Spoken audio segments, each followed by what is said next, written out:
I'm happy to, do it right now, or we can, wait till the agenda item, but that was the only real thing that I thought may have needed attention, but I didn't consider because we have also talked about that twice. So that was the one thing.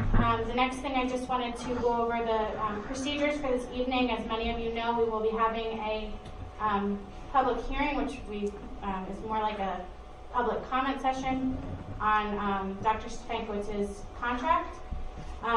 We do have 2 public comment sessions in here. I do ask for those of you at home that are going to have something that you would like to say or mention, please let Mr. Dietrich know that it is a comment on Dr. Spankowitz, or just like contract comment or something, so we make sure that everybody has a chance to speak. And then we will close that, and then we will go into regular comment session. So it's going to be, we're breaking it up so that everybody's able to speak about everything that they want to speak about this evening. So that is 2 of my things. And then the most exciting thing that I had to report on tonight is that we do have our 2 student representatives here. So I'm very excited to have them back, even though it's on Zoom. We do have Taylor Seraphice, and Taylor, I hope I'm saying that right. And Jim, can you please unmute Taylor Seraphice and Giovanni Paneros is what it's on. Or just Gio. Taylor can take herself off. Okay, perfect. Taylor, looking for Gio right now. All right, perfect. So and Gio can take himself off as well. Perfect. So we welcome Taylor and Gio. Who I refer to Gio as Good Paneros, because if you ever have to do any sort of thing typing Gio's name, autocorrect brings it to good. So I lovingly joke with Gio all the time. So if you guys want to kick it off with your student representatives report, I just want to once again thank you and welcome you here, and I'll kick it back to you guys. Alright, we're going to start with the clubs at the high school. All the clubs were hit hard and forced to use virtual meets rather than in-person meetings due to the pandemic. And to keep up with positivity at the high school, Student Council is hosting a Spirit Week this week, and tomorrow we get to show off our great costumes from home during our virtual day. And the Geek Club is collecting supplies for a local family in need of paper towels, toilet paper, as well as any cleaning products that will help. My name is Daenerys. We're Good Daenerys. The football team won against Red Bank Regionals 24-15. The girls soccer team lost to Homedale 7-1 on Monday. The girls field hockey team won last against Mid-North last Thursday 7-1. And then the boys soccer team fought a tough one time in Homedale 1-1 last Wednesday. And then the girls tennis team flew. Can you guys still hear me? Yeah. Okay. The girls tennis team blew out Shore last Wednesday, 5-0. Sorry, the internet cut in and out. That's okay. Tell that tech guy that lives with you, Gio, to take care of that. I will. That concludes our report. Thank you. Great. Thank you guys so much. Like I said, I know I am, and I can tell by the smiles in the room that we're all very happy to have you back and bring some little sense of normalcy back to the board meetings. And so I want to thank you both for being here. This is the part of the meeting, if you're sitting here, that I tell you you can run home and do homework. But I'm going to tell you, if you'd like to log off, you're more than welcome to. And we'll see you guys next month. Thank you. And I just want to go back for a second, back to my president's report. I forgot to mention, and I just wanted to mention before the board. Last Friday, I was able to sit in on the wellness committee meeting for the first time, along with Grace Ann and Jeff. And I just want to say that there's some really great, amazing things being done there. And our staff members seem really excited, and really they're getting a lot of good feedback. And I just wanted to mention that because I thought it was worth mentioning that. I appreciate everybody that's serving on that committee. There was a good turnout from what I saw, and I hope that there's more, as Grace Ann spoke to about some of the parents that aren't able to be on right now, that they're looking at the times to see if they can accommodate it a little bit better, so that's great too. So I just wanted to mention that since I was actually there on Friday. So that now really concludes my report. So I'm going to move on to Dr. Spanglitz. All right, thank you, Ms. McGovern. So this evening we're going to talk a little bit about the fact that we have now brought our youngest, our pre-K to 2 and our grade 5 students back to 4 days a week starting yesterday. So I'll just mention that briefly, and then we're going to talk later. The board is going to consider voting on a revision to our plan, as we discussed at the last meeting, that we would hold off on voting on anything beyond the October 26th portion of the plan, but that we would investigate and look at the November 16th and beyond at this meeting. So let me start by saying the kids came back yesterday in a driving rainstorm, which was perfect timing. What do they say about rain on your wedding day, right? So I think overall it was a good day. I was in each of the schools in 5th grade. And it was great to see the kids back. I think the excitement was high. Procedurally, there's always just some things. It was kind of like the first day of school again for some kids. But I think the word from the principals was very positive, and each day will get better and better as it relates to that. But I saw a lot of happy, smiling faces yesterday of kids in school with their friends, and teachers having the majority of their kids in. So it was an overall positive day, and I think today was very similar. So as we talk about the next phase, which is looking to, which was a proposed November 16th return of our 3rd and 4th grade students, along with students with in-class resource in 6 through 12, and also students who have accommodations as per Section 504 of the Rehabilitation Act. Those students returning 6 through 12 on the 16th. I've invited Health Officer David Henry, who I see there in his blue shirt, very blue shirt. David, how are you? Great to see you. Thank you so much for being here. But David is from the Monmouth County Regional Health Commission. He is the health officer. He is a person with whom all of us have spoken. I think we would both agree, David, and I don't say this in a negative way, far too often in the last 6 months, right? We actually first met back in the days of norovirus a couple years ago. Who can forget that, right? But we have, unfortunately, this time that we're in pales that time to this. So we wanted to have Dave come because, as we discuss the idea of bringing kids back, because we have certainly all recognized that cases in the state, cases in the county, cases in the township of COVID-19 have increased since the beginning of school. And so what we are planning seems to contradict the data, right? However, when you really break down the data and look at where the majority of those cases are in terms of the demographics, it works to then support why we believe that it is still a safe undertaking to be bringing back our youngest students.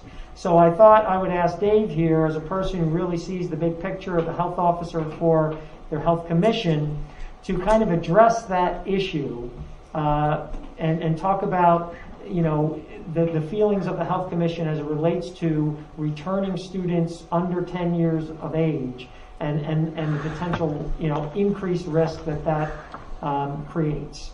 So, I'd like to kind of hand it over to Dave for that question, and then if the board members, and we also, too, I know there's been concern about eating, the eating in school. Dave can address that as well, and then if there's any questions from the board members.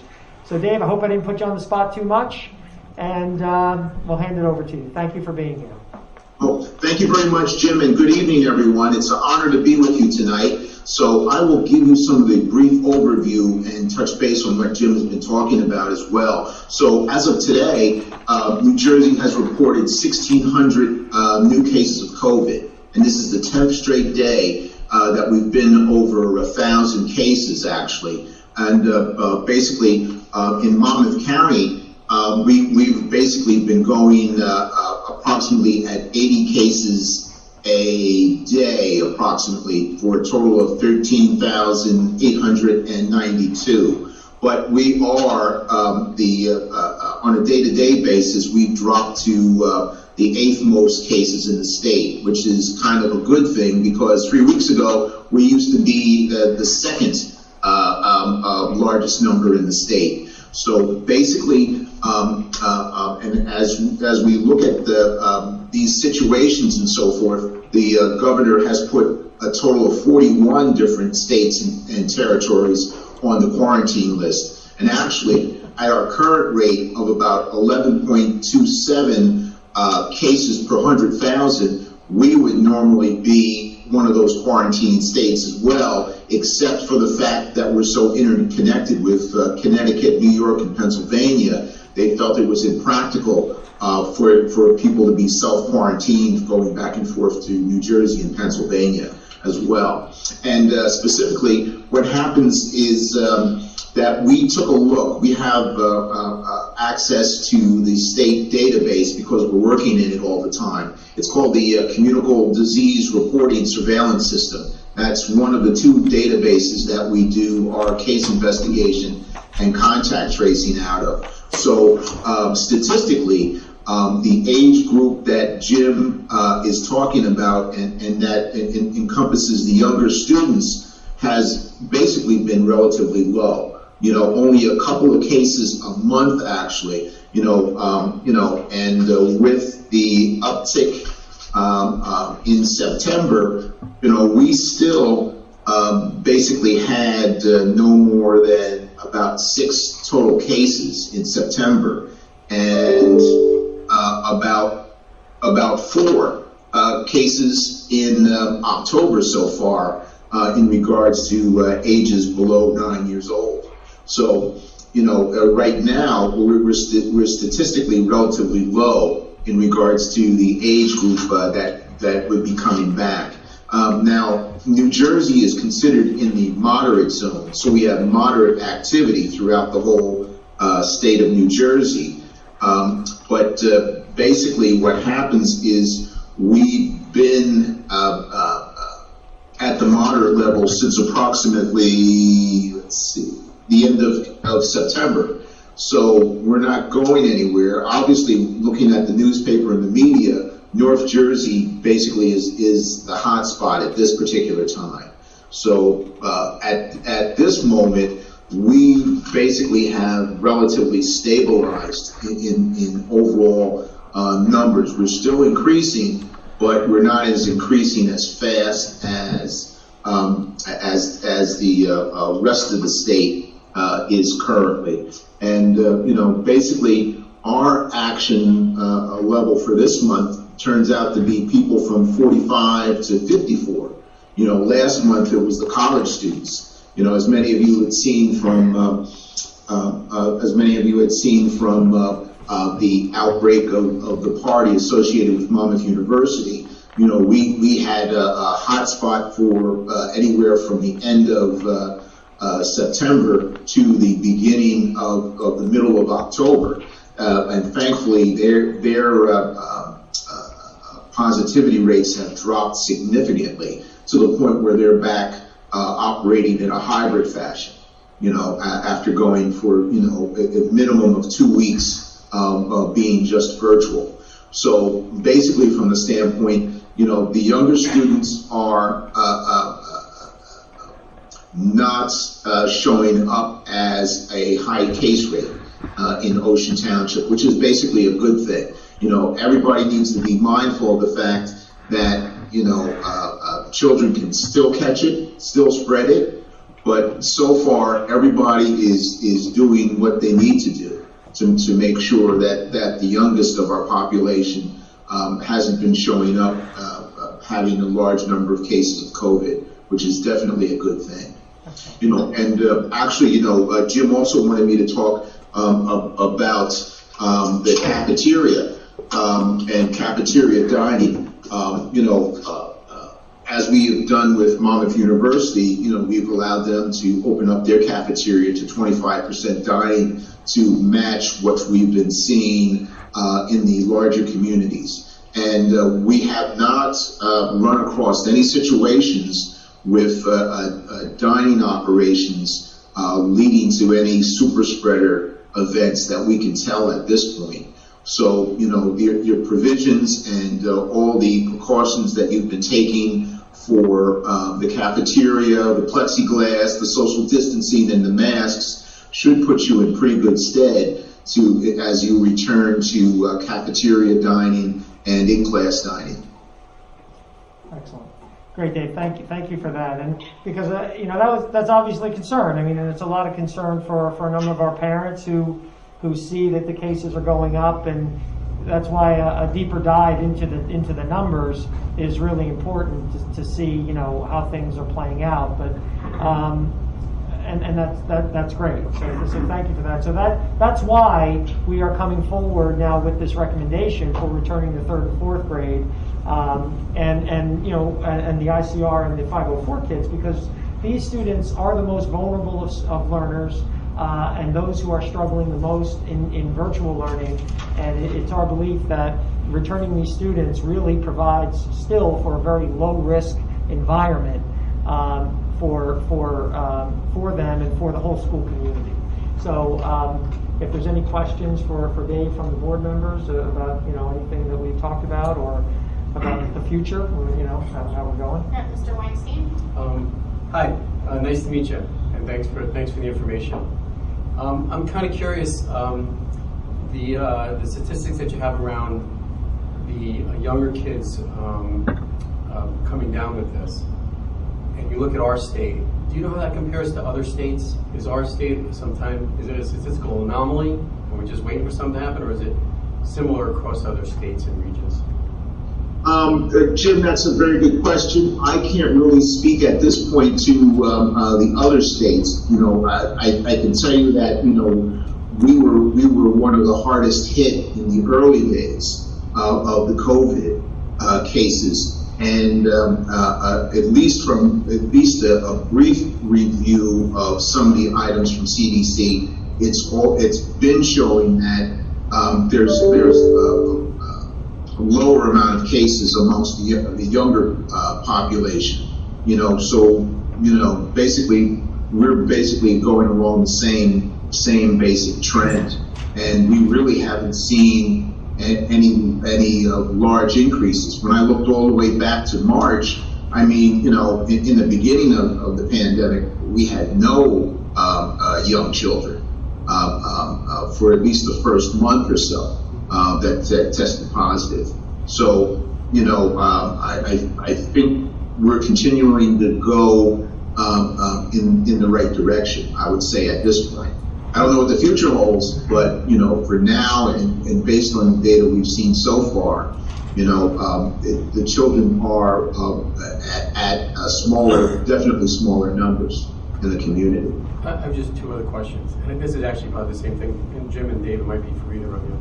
Is the transmittal from a youngster to an adult? Do we know what that looks like? And also, Jim, in the district, how many kids do we know that have gotten it, and what's that transmittal been from those younger ages? Do we know any of that? Well, I mean, basically,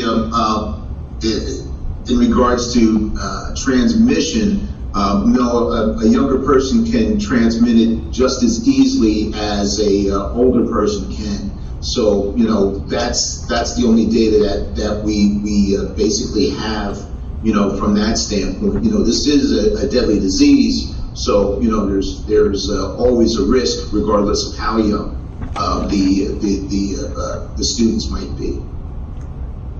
And to answer my part of the question, in the district itself, if I'm recalling correctly, we've had 2 positive cases at the elementary level to date, in terms of children. And to our knowledge, it has not resulted in any in-district transmission in any way. I can't speak to if it resulted in anything outside, within family or what have you, but within the district, we're not aware that it's resulted in any transmission. Do you have no knowledge if it did transfer outside? You don't know if it did transfer out. Do you know if it occurred? Do you have any idea if if it was contracted in the school? We have every reason. I'm sorry. We have every reason to believe that it was not in any way contracted in the school. Okay. Yes, yeah, and actually, Jeff, I think there's something like about 25 schools that have had transmission in school across the state so far, but we haven't really seen anything like that in New Jersey, in Monmouth County per se.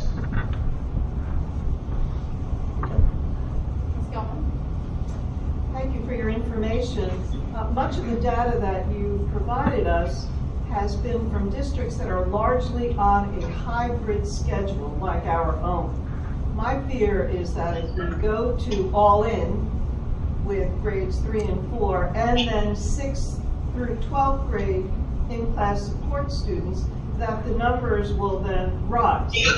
We've been able to keep things under control, in my opinion, because of our hybrid schedule. I worry about social distancing in the younger grades. Kindergarten is especially crowded, and plexiglass within the classroom is not an option for every student. So I feel that we've been able to control things because we've been on a hybrid schedule, like most of the schools in our county. But right now, we're just talking about the 3rd and 4th. Correct, and right now, just so everybody also understands that based on the numbers, and Dave and I have talked about this as well, that as you get to slightly older students, primarily the high school students and beyond, that in the original plan we had kind of slated December 6th as a time that we might be looking at returning more of the secondary students. And maybe the kids with some playing time. I'm sure they got. Trying to see that. We can. We're looking kind of putting that on hold for a little bit until after we return in January. So we're just talking. So right now we're talking about 3 and 4, and the ICR, and the 504 kids, and that's fewer than 200. That's about 150 kids. That group, the ICR and the 504 kids, from 6 through 12. So you're only talking about maybe 30 to 35 students per grade level in those areas, coming back. But they are older kids in 6 to 12. They are, but it is. We can manage that in the cafeterias. For eating, and those numbers of those students are still on the lower side, but they're higher than the students who are under 10. And so the idea of just holding off a few weeks on them to see how things progress is something that I think is worth pursuing, because it gives us a little bit more time to see. Plus, in order for them to return in January, we're going to need to really plan that in December. And so with all the holidays and this and that, whatever, I think that it buys us a little bit more time to see how things play out. Of course, we say this, and even November 16th is subject to what the health conditions are as we progress. If all of a sudden we're at 2,500 cases, and 3,000 cases again by that time, and we see the numbers of kids under 10 going, those numbers going up significantly, then obviously we would think about what we're doing. But at this moment, and in order for us to get the kids back on the 16th, we need to start that process now. And so also we need to give parents who, overwhelmingly they told us they want to have their kids, back in school, that we need to give them the target date for when to plan for, with always the caveat that we may have to adjust it. But I think they need that to look forward to. Their children need that to look forward to, and the teachers so that they can plan need that time to understand when we're looking at. So, understand the concerns. We have them as well. But based on the conversations with Dave and also we did do a survey. I think I sent it to the board of Monmouth County districts, and pretty much just about every district was looking to increase what they're currently doing, particularly for their younger students right now at different time frames. But very few of them are in like pause mode. There's a few that are, but for the most part, districts are looking to either increase the number of days, increase the number of hours, that kind of thing. So I think we're being very cautious at the secondary level, because that's where you start to see the higher numbers of kids, not necessarily the highest, but higher.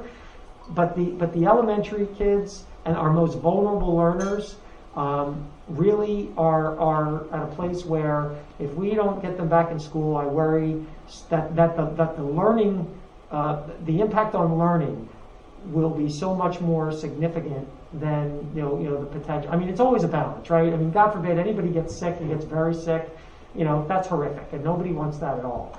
But we have hundreds of kids who are not experiencing education the way it was intended to be experienced, and so that's what we're trying to balance out every day. Does anybody have I just don't want to go to the plan because I want Mr. Henry to be able to. Yeah, I wanted to ask. Go. You for him? Okay, go ahead. Yeah. So David, do you? Because this goes also, Jim's going to answer this at some level too.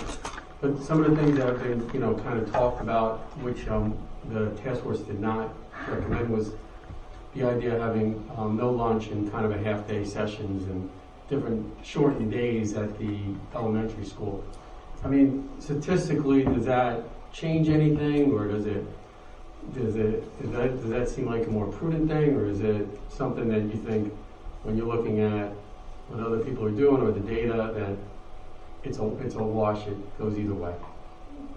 Well, Jeff, that's a good question. I mean, so far we haven't really seen any particular evidence one way or the other. As long as, and Jim and his staff has been following the CDC guidelines, State Health Department guidelines, and Board of Education. I mean, there are Department of Education guidelines as well. So, they have these options available to them. And as long as we haven't seen many cases, coming up in this age group. So I think what happens at this point is, it's a lower risk to continue to do what they're doing and proposing to do with their lunch program. Okay. Does anyone else have any questions for Mr. Henry? Any board members at home?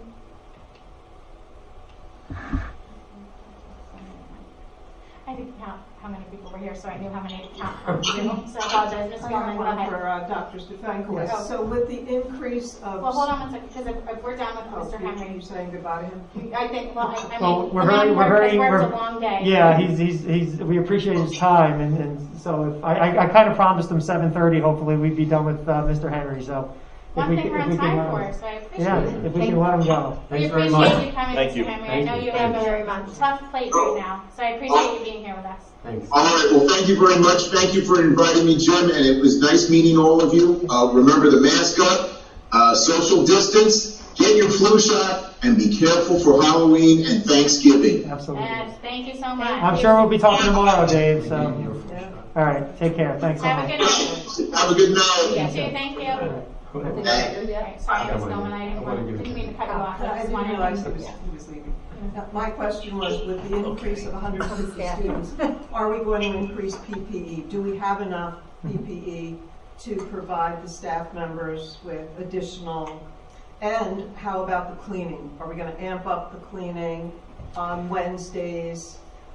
Yeah, I mean, we extra bodies. I don't know that we've increased the cleaning staff, but I really, at this, we don't anticipate that the addition of these students really involves the cleaning is going to happen. What cleaning was happening was very thorough and will continue to happen. I don't know if Ken wants to chime in on that. I mean, just remember, we did increase staff to start. With the Sodexo employees. We have an additional employee in each building just doing frequent touch points, and so we have ramped up the cleaning, so that will continue in that manner. And PPE, we have thousands and tens of thousands of just about anything you would need, from face masks to gloves to we do, different. So the staff has to request it through their principal. I don't know where everything's being stored. All of the sections. Yeah, we have a system. The principals know we're through our facilities department and from central office, so everyone can request anything that they need, from face shields to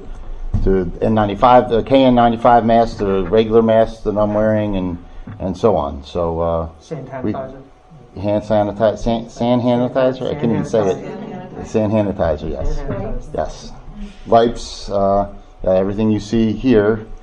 Each school has a plethora of supplies. And I will once again just reiterate that our students and staff are doing an amazing job of masking up, of working to maintain distance. I mean, it's hard in a school setting. We know that. We know that it's difficult to, always walk around with your hands like this and, don't get your, it's hard, especially at the younger grades. But I'll tell you, when I walk around the schools, the kids are masked. They sit, if they're sitting in a cafeteria, because one of the things we're doing at the elementary level is we're utilizing for lunch the classrooms and the cafeteria. So there's no more students sitting in the classrooms eating than had been there before at the elementary level. So, but in the cafeteria, the students are distancing themselves. They're sitting, where they need to sit. They may need a gentle reminder every now and again not to scoot over and be a little closer to their classmates. Some of whom they haven't seen in months, because now they're together again. So, it's absolutely every day is a constant reminder to kids to do the right things but overwhelmingly they are. I wish I could say that there's no risk and that it's going to be perfect and we can guarantee it. We can't. But what we can do is provide for the safest environment possible, follow the procedures the way they're to be followed, and I think as long as we do that, we're going to minimize problems, and any problem that arises, I think we're going to be able to mitigate the possible risk of spread because of the procedures being followed. Yeah. Jim, from the last meeting, we talked about that during this 2-week period, you're also going to revisit any of the safety or concerns that the teachers had. Mm-hmm. And I was wondering if you found anything, or was there anything that you tightened up? Or Well, I think I mentioned some of the things we talked about. Lunch I think was one of the biggest concerns, and I addressed how we've addressed that.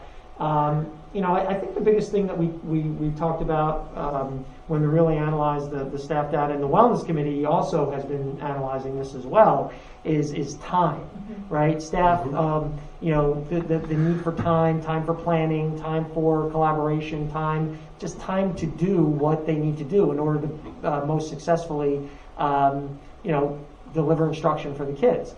And so we've worked with our association, our principals, and we've worked to find ways that we can eliminate some of the time constraints, some of the meeting schedules, some of that, giving that time back so that staff has the time to work either independently or collaboratively to do the things that they need to do to help them be more comfortable and to be more successful. I think from a safety standpoint, I think most of the feedback. Some of the feedback we get is the consistency of plexiglass. Like we've heard that a little bit. Like does everybody have to use plexiglass? We don't require that they use plexiglass, but certainly when you're going to be in a situation, because remember, even though kids have returned, many of the class sizes are still 13, 14, 15, 16. They're not, 24 and 25 and 26. I think our largest is 20, is the largest elementary class size. So there's ways to keep the kids spread out still. There's some of these rooms that these students are in are larger rooms. And so we have to maintain the distancing, and if we can't maintain the distancing, then we really do say to the staff they should be using the plexi or a face shield with a mask or other options that they have to mitigate any possible exposure if 6 feet of social distancing is not possible. Okay, thanks. Jeff, I was asked to let you know to please speak up. Some people have mentioned to Jim that they cannot hear you. Oh, just sorry about that. It's okay. Okay. Any other questions for Jim on this matter? No. Dr. Spankwitz, do you have anything else for your report? No. I think when we get to the vote, and the instruction, we do think this is a prudent next step, and we will always, of course, maintain and monitor the health conditions for, to make sure that we're going to continue to move on it. But for right now, it's what we think is the best move for our kids. Thank you, and I just want to say, as I always say, thank you to the task force and thank you to your team. But I also want to say thank you to you and the administration for putting this to a board vote. I know it doesn't have to go to a board vote, and I think that you wanting the board to support what you're doing is an important thing to know. Yeah, thank you. I mean, the board should support it, right? I mean, the board, you're absolutely right. This is not something that requires a board vote, but it's important, I think, for the board to support it. And obviously we all have to work together for this to be successful. And if we have division, then it's not going to be successful. Right. So I think that's good. Okay.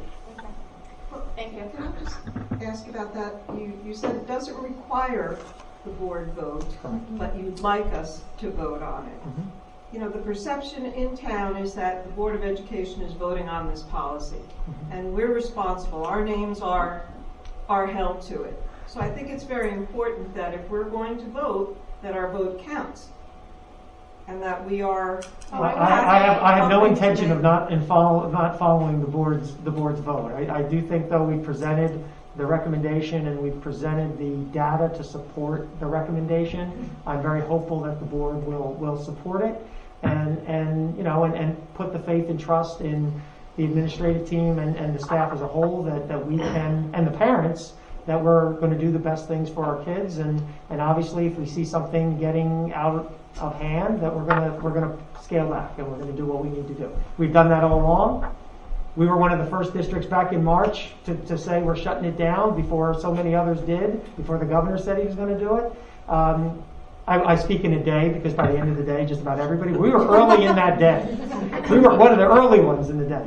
So, I mean, we're always going to make that decision. No, but also in September when we wanted to back. Right, we held off for 10 days when that, that wasn't an easy decision to make because we felt that it was the right thing to do at that time. But now we feel this is the right thing to do. And once again, we'll scale it back if we need to. But I wasn't suggesting that the board, that they would do something like that. I was just saying, I think it's great. I know that there's many districts where boards are not getting to have a say in this and that the administration's doing it themselves, which is why I made that statement. Just so you know. Go ahead. Sorry, Janice. I was looking at Irene. No, it's okay. I was just going to clarify what you just said. Essentially, our vote was required for the reopening plan, the full plan, back in the summer. Mm-hmm. And essentially, this is one could. Actually, it wasn't even then. Honestly, it wasn't even then. And then these phased-in reopenings are essentially an implementation of that plan. And traditionally, we don't vote on administrative implementation of things that have already been approved. Correct. But since this is such a unique situation, you're looking for more proactive, more regular board support on a. How we've approached this, how we've approached this is, I think board approval on these things is very important across the board.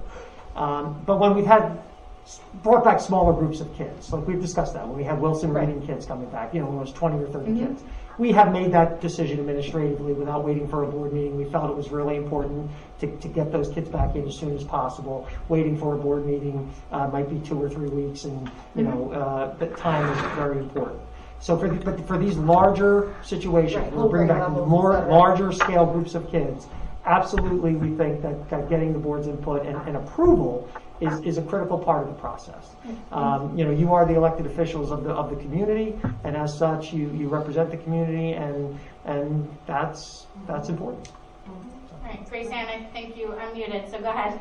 I'm sorry, I couldn't unmute myself, so it took a little bit of time. Sorry. I just have a procedural question then. So, if we're being notified of a decision that we don't really have input or part of making, I just don't understand why we're voting on it. I think just to show support and just to, I think much in the same way that we often have items put before us that are a product of the administration, and then we vote to approve or deny. But we have had input in that, board representatives on the reopening task force as well as, discussing the original reopening plan and then discussing these iterations since then. And that's kind of a factor of the reopening task force as well, to have the input to develop these plans, and then, well, you and I, because we sit on it, to come back and inform our board colleagues of what's going on there as well. So I think it's much like, in that sense, it's like other items that the administration comes to us and puts on the policies or whatever it might be that come to us for discussion and then ultimate approval. It's that in the same sort of way. Well, I would think, just simplicity, it feels like you just want to make sure you're aligned with what the board thinks, and the board doesn't, what's a good idea. We've always been a group that have worked in tandem with one another. It would be, I don't think it would be productive for the administration to put something into place so impactful that the board was not behind. It doesn't make sense. So, while it's not required technically by the Board of Education or by the Department of Education, I think it's critical for the success of our plan within the district to have all of us behind it and supportive of it. Yeah, well, just to me, there's a couple of things that I do appreciate. One is that we had that discussion last meeting, and we figured out this phased kind of approach. I appreciate the fact that you're coming back with a phased concept again, and that you have one foot on the brake and the other on the steering wheel, right? And that's what I'm, really counting on as well. That if we see, a tsunami coming, that we slam the brakes, right? And that's. If I get a prediction for a foot of snow, Jeff, I'm probably closing school. You know what I mean? That's really the. So that's not to keep using that analogy, but when I find one that works, I try to stick with it. For me, it's not a great analogy.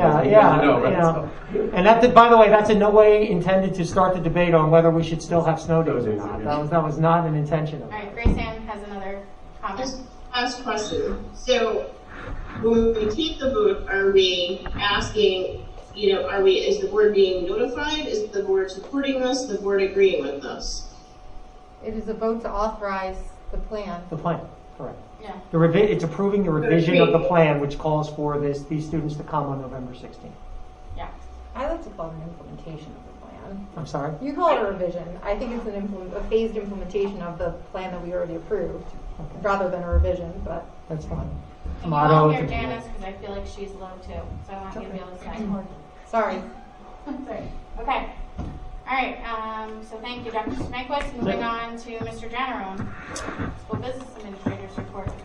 Okay, thank you. Just a few things. A quick follow-up on our E-rate funding. I think the last time we discussed our financials and where we were, we talked about the grant funding, the federal grant funding for E-rate, which has to do with the technology side. And I mentioned that we had applied for it, and I wanted to let the board know that we did receive approximately $28,000, and that is because of our increased internet access, that we were more than doubled our internet access. So that cost qualified for that E-rate funding. So we were able to receive $28,000 on that. If you remember, we've gotten the CARES funds, now we have the E-rate funds, and we're still working on the FEMA funds. So that's something in the future we'll discuss more. But as we keep going, I want to keep you up to date. Also, enrollments, the total enrollments just come out. I know you received an email from Mrs. Amato today with their overall enrollments for the district. I also attached it to the School Business Administrator's report on board docs for the board and for the public. So just a note on that one. And then finally, I want to thank Mr. Plutus again for the chairs that we're all sitting in. Not only are they a nicer color, I feel like I should. but they're definitely softer than the 40 or 50, maybe 50-year-old chairs that we had here that went directly to Mazda's Recycling, and we got $32.50 for them. So, and we didn't have to pay to have them thrown out in their dumpster. I didn't know why I felt so comfortable, and then I looked at it, I was like, yes, that's the new chairs. Yeah. I will say that chair at the end, right there, has the front leg is leaning in. Well, not all of them are in perfect shape, but they're certainly better than what we had before. They're not new, but they're new to us. So, and that concludes my report. Can I just, on that, Ken, I did notice that there's actually now a bill in Congress that would reverse that FEMA reversal, so maybe we should send a letter to our rep just saying that it would be important to try and get people to support it, Okay. right? From the board, I mean, I can draft some, and we can do it from the board, right? from the board, yeah, or work through the president, and yeah, that would be great. Any additional Yeah, funds I we looked can the other get. day and someone introduced a bill that would reverse what FEMA's decision. I'll shoot you an email. Maybe you can Yeah, I'll send it. give me the Yep. the details. Thank you. Okay. So that concludes your report? Yes. Okay. So the next thing on our agenda is public comment. I just want to, I know we've gotten about 60 more people since I started this meeting, so I just want to go over the procedure real quick. If you're going to do three total this evening. We're going to do the first public comment session on our public hearing comment for superintendent proposed contract. Then we're gonna, we will have that comment session. Then we will have our regular public comment session after. So the procedure will be, if you have something to say about the contract, please let Mr. Dietrich know. Some of you may have said you have a comment this evening, but please say, you know, contract comment or something, so we make sure that we get to everybody that would like to speak. And I think that's all I was going to say on that. So I'm going to let Mrs. Perlamis read the motion first to start. Whereas the Township of Ocean Board of Education has provided the adequate public notice and I'm sorry, can you move your microphone closer to Bring you? it to you. I apologize, thank you. I'll start again. Okay. Whereas the Township of Ocean Board of Education has provided the adequate public notice and public hearing consistent with the terms of NJSA 18A:11-11 in order to alter, amend the terms of the employment agreement for the superintendent of schools. Be it resolved that the Township of Ocean Board of Education hereby rescinds the employment agreement for James Stefankowitz as superintendent of schools for the term 2017 through 2022 and adopts and approves the attached replacement employment agreement for James Stefankowitz as superintendent of schools for the term beginning July 1st, 2020 and ending June 30th, 2023, which has been previously approved by the Executive County Superintendent. Do I have a second? Second. Okay, so before we open the public hearing, I'd like to read a statement from the board. Recognizing that Dr.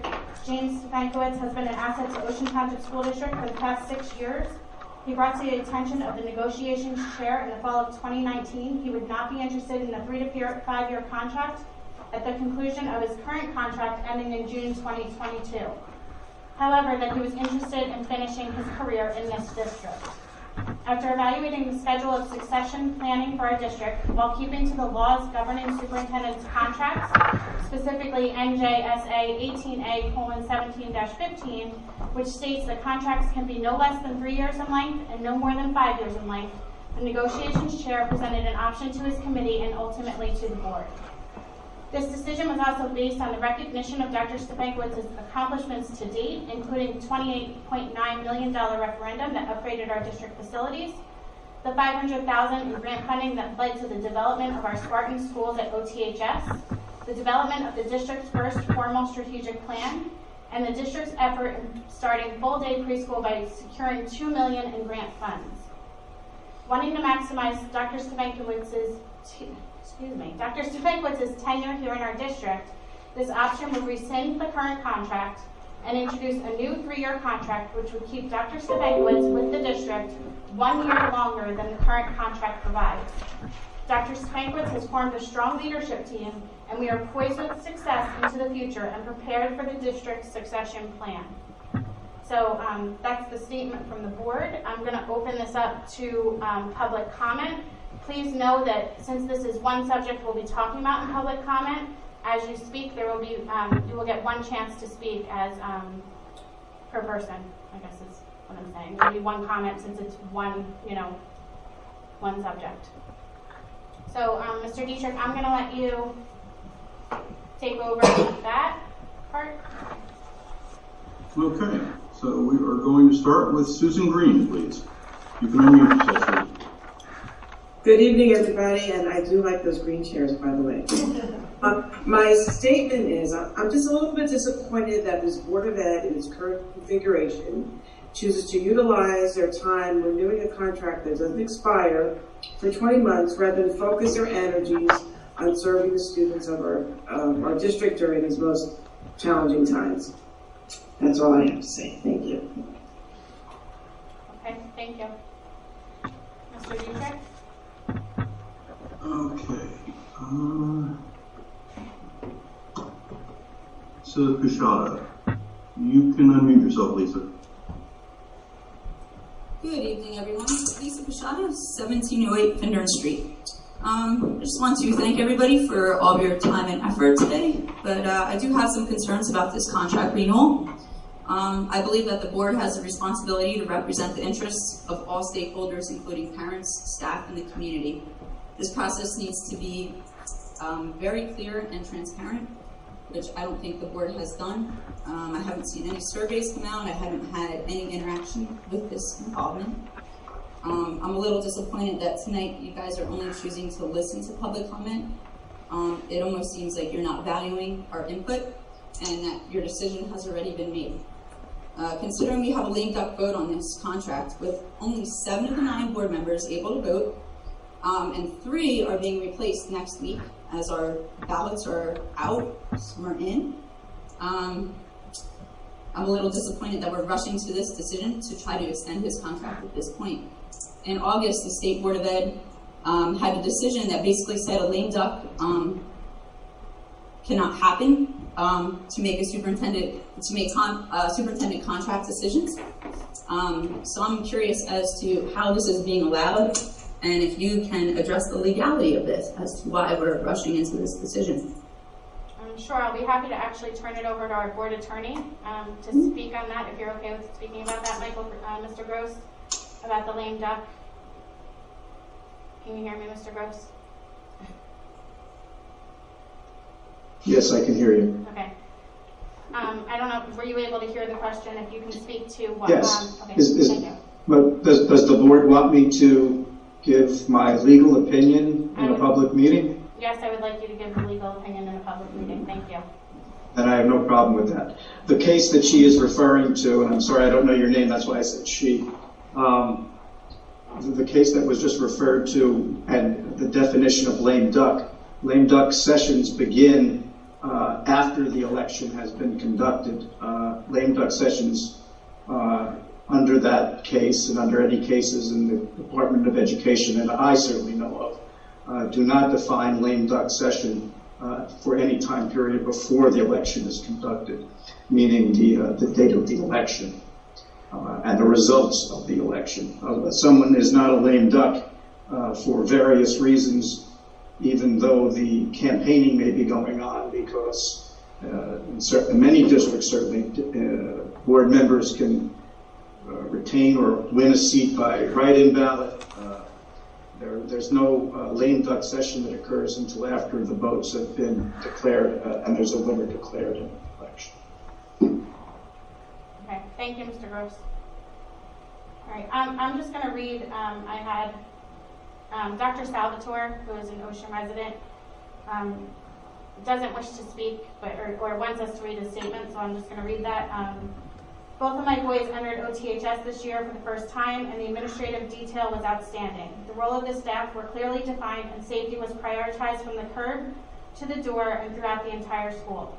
Awesome job, Dr. Stankiewicz and the amazing team assembled for this task. Every district in this county is facing the same concerns and problems. Your leadership is extremely important right now and certainly appreciated. Great job, Ocean. So I just wanted to... Dr. Salvatore, and he is in Ocean, New Jersey, West Allenhurst, to be completely honest. Okay, sorry, Mr. Dietrich. Okay, next up is Sandy Abdulaziz. Go ahead, Sandy. Hi, can you hear me? Yes. Dr. Stankiewicz, I think you're doing a great job. I do have a statement to make. It's more, and it's not written, I'm going to do this off the top of my head. It's more along the lines of, we have not, as the public, as parents, as, I don't know about the faculty and staff, but as parents, we don't know the why this has to be done now, a week before an election, when I understood what the lawyer was saying about the election takes place next Tuesday and that it's not lame duck yet, but 3 of our candidates are not running, so technically they're not going to be on the board next year, so they are technically lame ducks because they're not going to be running. But I think the whole concept that parents are having an issue with is we don't know why this has to be pushed through right now in the middle of the pandemic when we're trying to get kids back into school, we're trying to get the school back up and running. We've got kids, getting letters almost weekly saying that there's, positive cases in school. There's just so much else going on right now.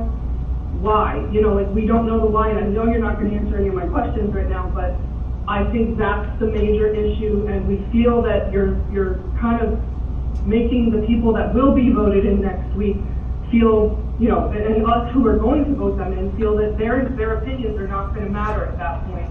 So I guess that's what I'm finding that a lot of the parents are concerned with right now, is that we don't know why this has to be pushed through so fast. Thank you. Thank you. Mr. Beecher? Okay. Looking for Alex. There you are, Alex. You're up. Okay, sorry, I'm just pulling up my notes down. I timed this at about 3 minutes so that I wouldn't, go super long. But as many of you know, my concerns have always been about communication, transparency, and accountability with this district and the Board of Ed. I think you're opening up the district for litigation if you approve this contract tonight, this extension and renewal. Aside from all the case law that demonstrates this lame duck Board of Ed cannot make contract decisions that should be the prerogative of the next board with the 3 new board members elected in 7 days. It's my opinion, and many others, that this Board of Ed is attempting to amend and extend the superintendent's contract without us, without the taxpayers, the parents, the community's opinions. We are not participating in the process fully, and most importantly, in his performance review. The board does not seem to have evaluated the superintendent with input from stakeholders as is required. Teachers, parents, and the broader community have not been involved. The Board of Ed has failed to communicate how this has even been done. We have no idea what the performance review process for Dr. Stefankiewicz was and is. There's been no official document to stakeholders outlining annual goals and criteria you're judging him on. Parents have not been asked to provide comments on his performance review that's already been done. And we shouldn't be doing that tonight. This is a discussion about renewing his contract, already based on a performance review that you all have done. The superintendent evaluation process must be clear and transparent and perceived to be fair. Even if the actual meetings that you have done about Dr. Stefankiewicz are private and protected under personnel rules, we have no idea what the goals, the metrics, the overall process regarding how you're grading him has been done. Is it academic gains? Is it by student engagement? By staff review and building culture? Where's the presentation from Dr. Stefankiewicz that many in his position would and probably should do, showing us all the amazing things that he's done over the last few years? We have not had a participatory element in this decision. No parent that I know of can confirm that you've asked for the public's opinion before tonight. We should have an opportunity to influence policy around the evaluation process. It's inappropriate, and quite frankly, I do think it's irresponsible to award any contract without taking into account input from all the stakeholders. This late in the game idea, to involve taxpayers, to have some say the night of the contract decision, is suggesting that our input is neither valued nor taken seriously. If the board is truly interested in the public's opinion, it would actively seek out prior to the date of the contract decision, because you should check out what parents are having to say. You should support them, you should rebut them, you should do research. It shouldn't be something that you hear from parents about and then decide on later on that day. Failure to consider our input means that the board is not effectively representing our interests as parents and as taxpayers. More importantly, it may harm our children, the quality of the educational system, and thus the economic viability of our Ocean Township community. Thank you. Thank you. Mr. Beecher? Sorry, I was telling somebody in the waiting room to rename their ID. Let's see here. Next up is, we lost him. Is Mr. Todd out there? Yep, there is. Next up is Mr. Todd. Hi, thank you for having me. My name is Rusty Todd. I'm the Director of Athletics and Activities in the Ocean Township School District. I am also the President of the Township of Ocean Administrators Association. I am speaking on behalf of our administrators as we support Dr. Stefankiewicz in his bid for a contract extension.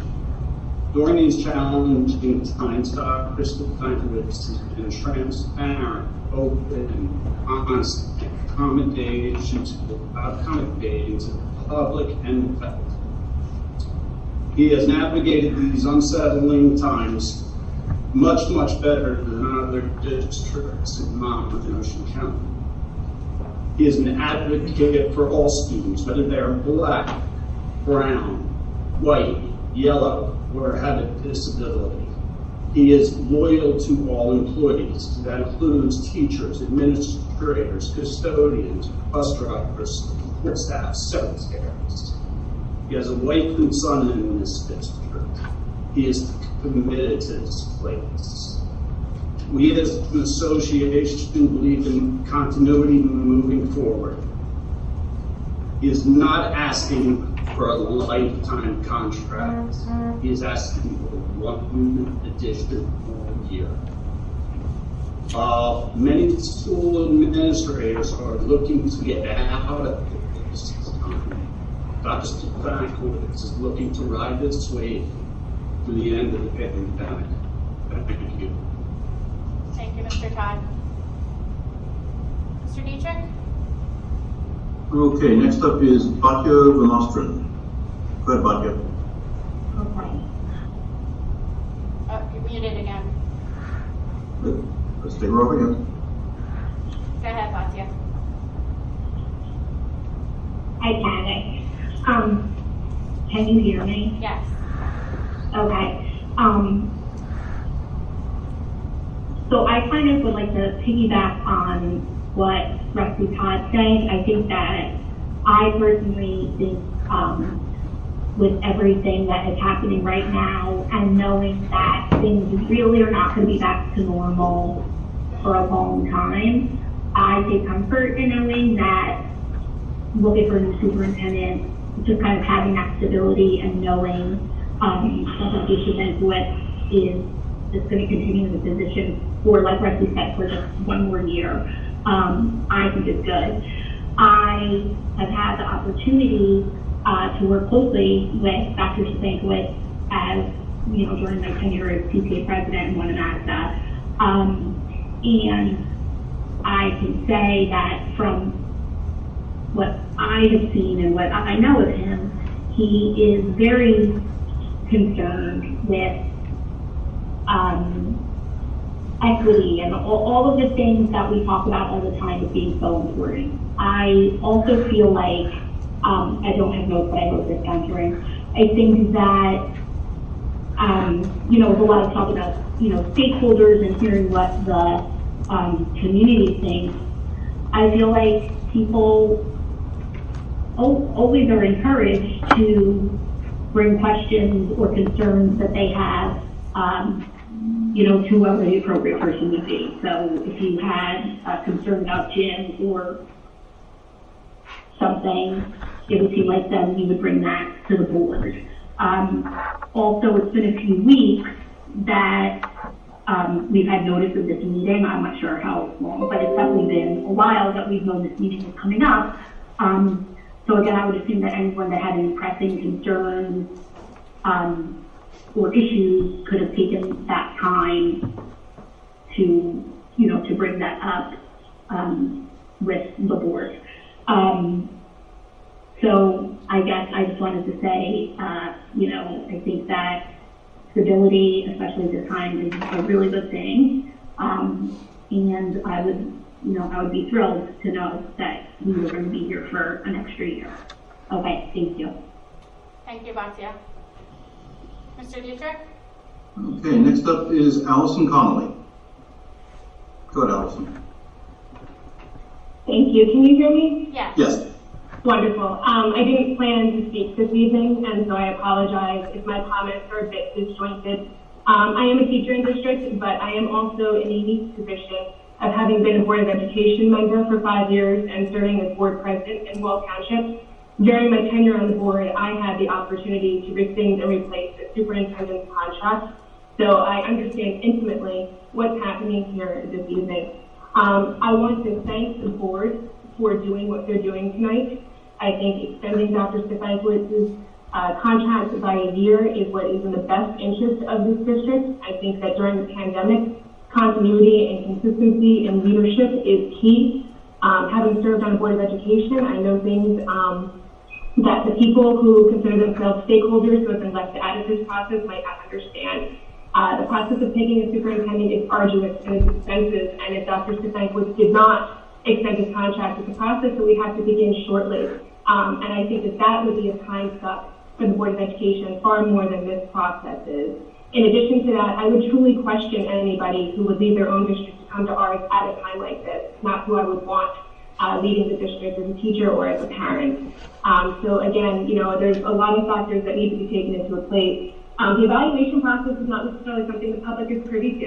It's dictated by the New Jersey School Boards Association, and it's regulated by the board, and I'm sure that they're handling it every year. But just like a teacher would not expect input from a parent on their job performance, it's similar for a superintendent. And the superintendent, I'm sure, is going to receive feedback from the community far more so than a teacher, and I'm sure that the board and the board president do as well. But the idea that the public would have more agency in this decision than they do is also a little bit incorrect.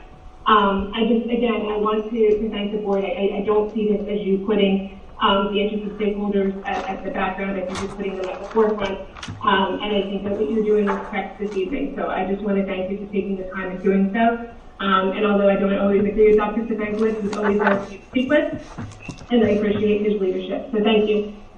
Thank you, Ms. Connolly. Mr. Dietrich? Okay, next up is Sylvia Chaffee.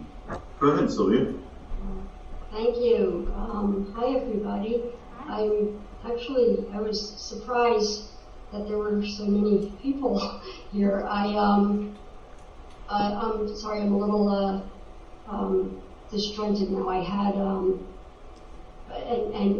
Allison Connolly, if I could just air quote and say what she said is a lot more eloquent than my notes that I just took, which are all over the place. I had not intended on having this much of an explanation of opinion, but the reason I had even come tonight, I do listen to your audios and I read all of the minutes, and I'm really so proud of the way this district has pivoted and responded and communicated during this entire crisis.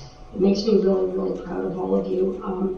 And as you know, I sit on the state school board now, and I have to govern over the 1.4 million students, and knowing what has been going on here has been so reassuring to me, which kind of brought me to why I even thought to speak at all tonight. You guys know that our commissioner for the state had moved on to another opportunity, which I could not blame him at all. Of course, it was a great opportunity. And I'm seeing retirements left and right all over the state, and I certainly understand all of that. And but the thing is, understanding it doesn't change the pit in my stomach that I've had at the state level from the beginning of all of this, because we've got these gaps in leadership, and all I care about is what happens with the kids. I don't, honestly, and people are going to hate this, but I don't even care about my input.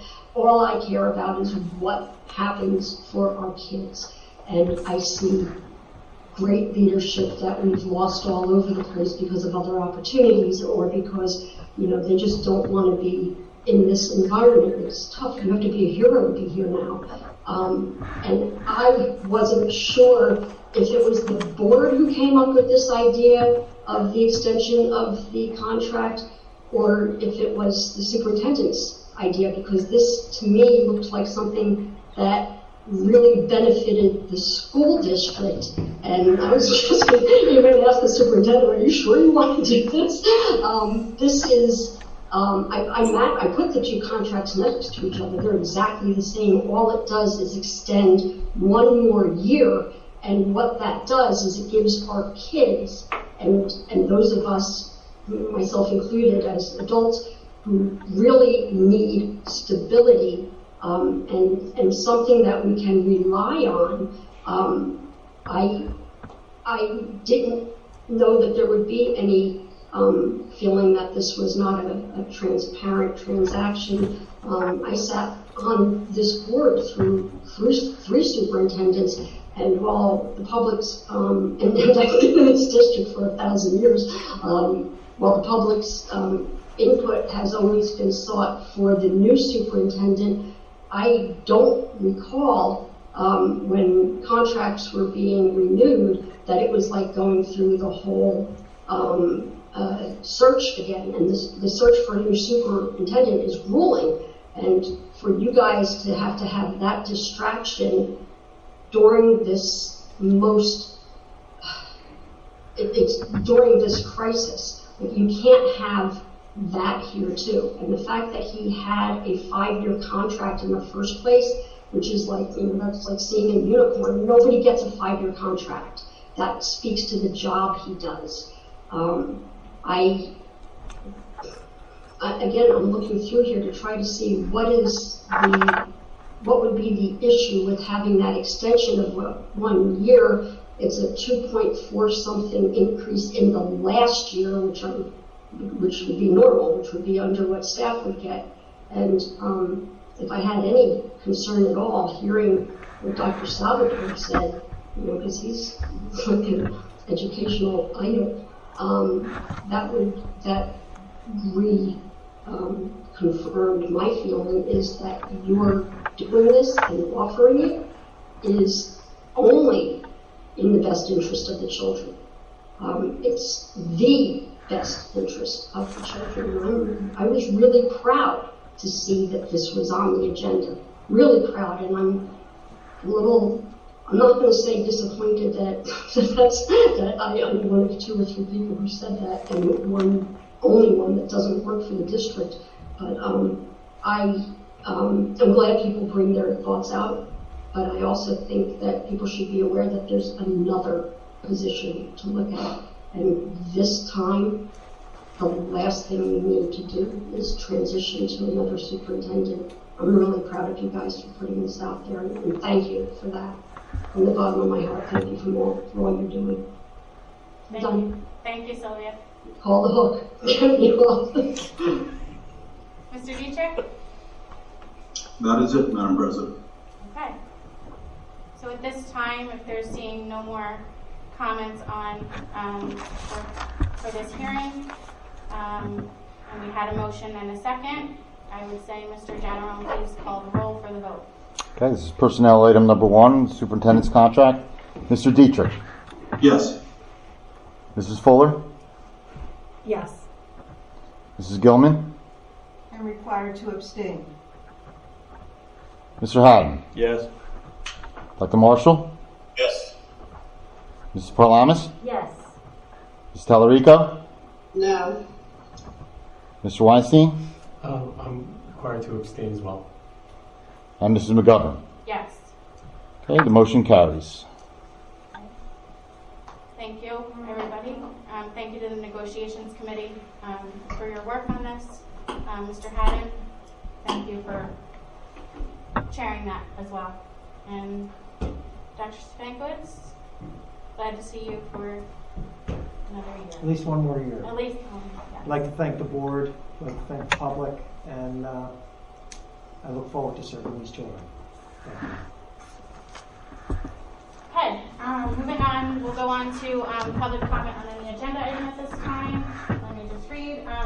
The following are a series of motions to be read by the committee chairpersons. All motions have been discussed at a recent public work session. Some motions have been approved at a public work session, and the minutes for the approved items are posted on the district website. At this point in the meeting, we will now conduct the first of 2 public comment sessions. The first session will be open for public comment on agenda items only, And the second session will be at the end of the meeting, or third session in this case, on any topic. So would anyone from the public like to comment on any agenda item at this time? And once again, please let Mr. Dietrich know that you do have a comment, and he will call on you to speak. Mr. Dietrich. Okay, first up is Alex Hayes. Okay. Sorry, I wasn't expecting that so soon. I'm actually asking a question from another parent who wanted to remain anonymous. This parent, since you brought up the COVID, that's why I'm talking about this. This parent brought up absentee issues. Can I bring during COVID? Can I ask this question now? Is that okay? I think that would be an Does end of COVID- it. Well, up to you. Yeah, I mean, I guess since it's COVID and we're tough. Sure. Go ahead. Okay. I'm just reading what she wrote. Parent told me because of tech issues, their child has missed some classes and been marked as tardy and absent for a few. And the concern was that, if they were in person and not at home, they wouldn't be having tech issues in front of the teacher. So she was wondering, what is the flexibility, or is there any kind of permanent policy or an understanding with students missing some classes? Like, are you giving a little more leeway than you used to? And, are you going to take some parties off if parents explain the situation? I think I'm sure. Yeah, I think what the parent has to do is just contact their principal and explain this, contact the teacher first, I think, and explain what the situation may be. And if there's still an issue, contact the principal. And I'm sure we'll do everything we can to work through the situation. Obviously, we don't want to penalize a student if they're having true technology issues or other circumstances that might impact their ability to be on time. But I also want to say that we've had some situations, and I'm certainly not saying that's this case, but we've had some situations where sleeping a little bit later is not a warranted excuse tardy or absent. So, but if it's a valid situation, then absolutely contact the teacher, contact the principal, and obviously we'll work with the individual. Okay. And then my second question is to Dr. Stefankowitz. I guess when was our last meeting? 2 weeks ago? My brain is escaped. 2 weeks ago. When you went over the surveys for the return to school, the most recent parent survey, you had mentioned that you hadn't crunched numbers for building numbers, and you had promised that those would be crunched, and we would get to see how parents in every building voted or whatever, picked survey answers. So when will that be released to the public? We did that, and when we presented the survey, we presented each school breakdown. That was 2 weeks ago. Yeah. It was on the end of the survey. It's in the survey that's on the website, so you can see how each school answered. No, there were specific building questions. I guess I can just email them to you. Yeah, that'd be fine. And some of that, Alex, some of that was done by the building folks themselves. So, what you could do is if there's a specific question related to OTES, for example, if you contacted Mrs. Lepuznik, she could probably, answer that. But sure, send me whatever questions you have, and either, if I can answer them or Ms. Lepuznik can answer them, that would be, that'd be the way to go. And I think it was also a breakdown of survey answers of fully remote parents versus hybrid parents. Yeah, that was being done at the building level. So if you have that question, you can, we can, like I said, you can either send it to me and I'll pass it along to Melissa, or if you want to just email Melissa directly. Okay, thank you. Is that it, Alex? Okay. Mr. Dietrich? Okay, next up is Rita Condolion. Condolion. That's Napoleon Condolion. My concern was that the gentleman who was there from the County Health Commission, Mr. Henry, I think was his last name, was talking about indoor dining, and they were talking about 25% capacity. Our cafeteria is not currently at 25% capacity. The fifth graders were packed in there yesterday and today, and although they might be 6 feet apart to their right and their left, they are not 6 feet apart front to back. So there are quite a number of students who are close together and eating without their masks on. And I think that that will be a super spreader event. I'm afraid it will be a super spreader event. That's all. Thank you, Mr. Napoleon. I'll never forget. I mean, I knew that anyway, but I'll never forget it now. Okay. Mr. Dietrich. Yeah, me too. Next up is Denise Bond. Go ahead, Denise. Okay. Can you hear me? Yep. We can. Okay. All right. So I wasn't going to say anything, but I just noticed something, and so I was just curious as to why I believe closest to me, her name is Ivy Gilman. Why doesn't she have a mask on? I do have a mask when we move around the room, and I am well then 6 feet apart. I'm sitting on the end here. If you've been attending all of the meetings, you'll see that I do not have a mask. I like to speak very clearly, and I find the mask to be muffled. Believe me, I am protecting myself in every way. Thank you for your concern, Denise. Okay, in response to that, I just want to say, so if the kids are socially distanced at their desks, it's okay for them to take their masks off? Like, first graders say? Gosh, I don't think so. I think that our policy that applies to the students is that they keep their mask on from bus to bus, unless there's a mask break. Oh, so even if they are 6 feet apart in desks, they should wear their masks, but you don't have to. Did I get that right? Sure. Sounds right. I think so. And if you would feel better if I put my mask on, I'll be glad to put my mask on, Denise. Anybody? Who else, Mr. Dietrich? Sandy Abdulaziz, you are next. Hello, Sandy Abdelaziz, 30 Dune Road, Ocean, New Jersey. Dr. Spankwitz, I just had a quick question. Is there an easy way, well, I have a couple questions, but is there an easy way to see when you have an updated restart recovery plan, is there like a summary sheet of like what changed instead of me having to sit here and read all 83 pages again? At this point, what changes is that last section, Sandy, that talks about the schedule. It's toward the end. We just continue to update that last section. And obviously tomorrow, now that if this is formalized, I will send out correspondence to to the parents stating what's been approved and the timelines. But in the plan itself, and that'll be updated tomorrow as well once if the board approves it. But it's just that last section that has the schedule in it that we add to at this point. So no, you do not have to go through all 83 pages, unless you are very welcome to do so. Well, I mean, as far as I know, the beginning whole section looks like just the state generic stuff, and our stuff is at the end. So I know to scan forward, but I just didn't know like in the handbooks, you always put like a what changed from last time section, so that it's easy for us to reference that. Right. It's just the schedule. It's toward the bottom. It's like page 80 something, I think. It's just the schedule section that changes. Okay, thank you. My second question is regarding what do they call these 9.9? I don't know what they're called.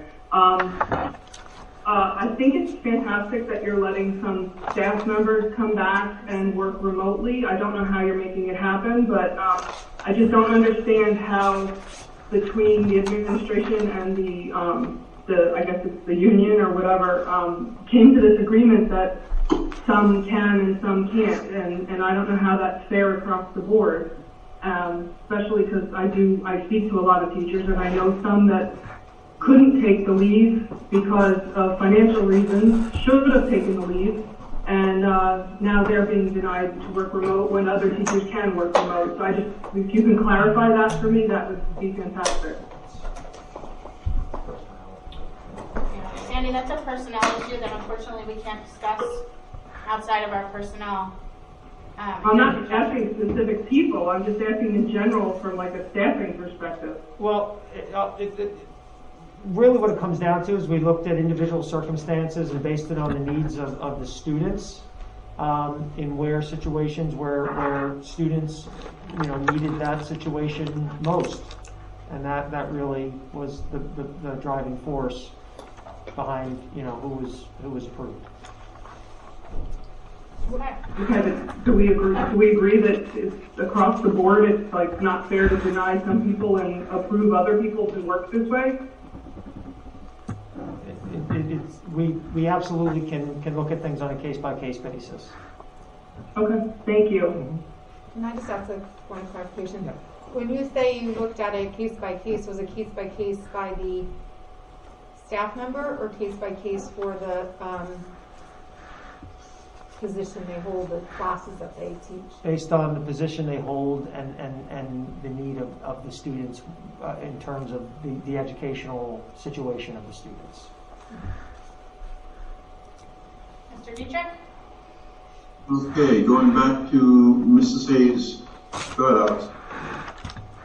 I just had a quick question about the plexiglass. I've had a couple of parents ask me what the status is, and I know you addressed it briefly in the beginning about how it's not mandatory, but can you update the status of the extra ones ordered? Are we 1-to-1 for plexi per desk per child? And it seems to be that teachers kind of do or don't. There's no, obviously, since it's not mandatory. Can a parent request that they get a plexiglass on their child's desk at all times?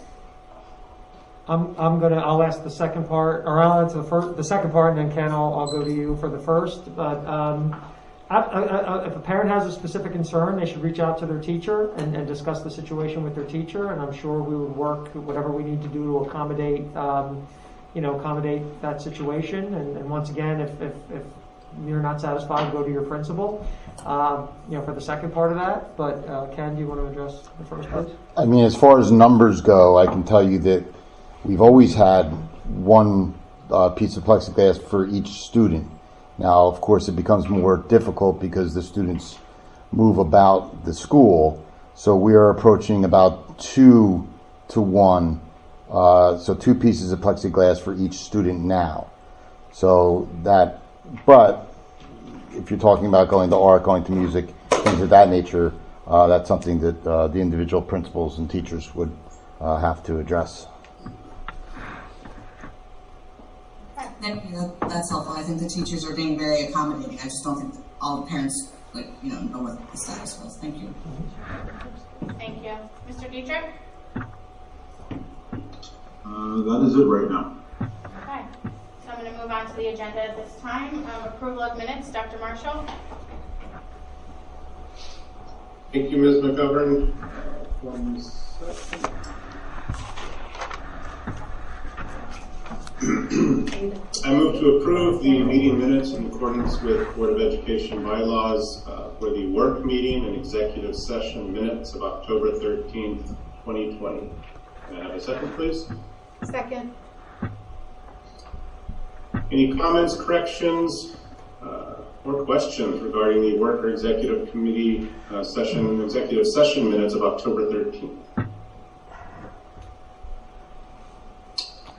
Okay, seeing none. Ken? Okay, all in favor? Aye. Aye. Anyone opposed? Any abstentions? The motion carries. Okay.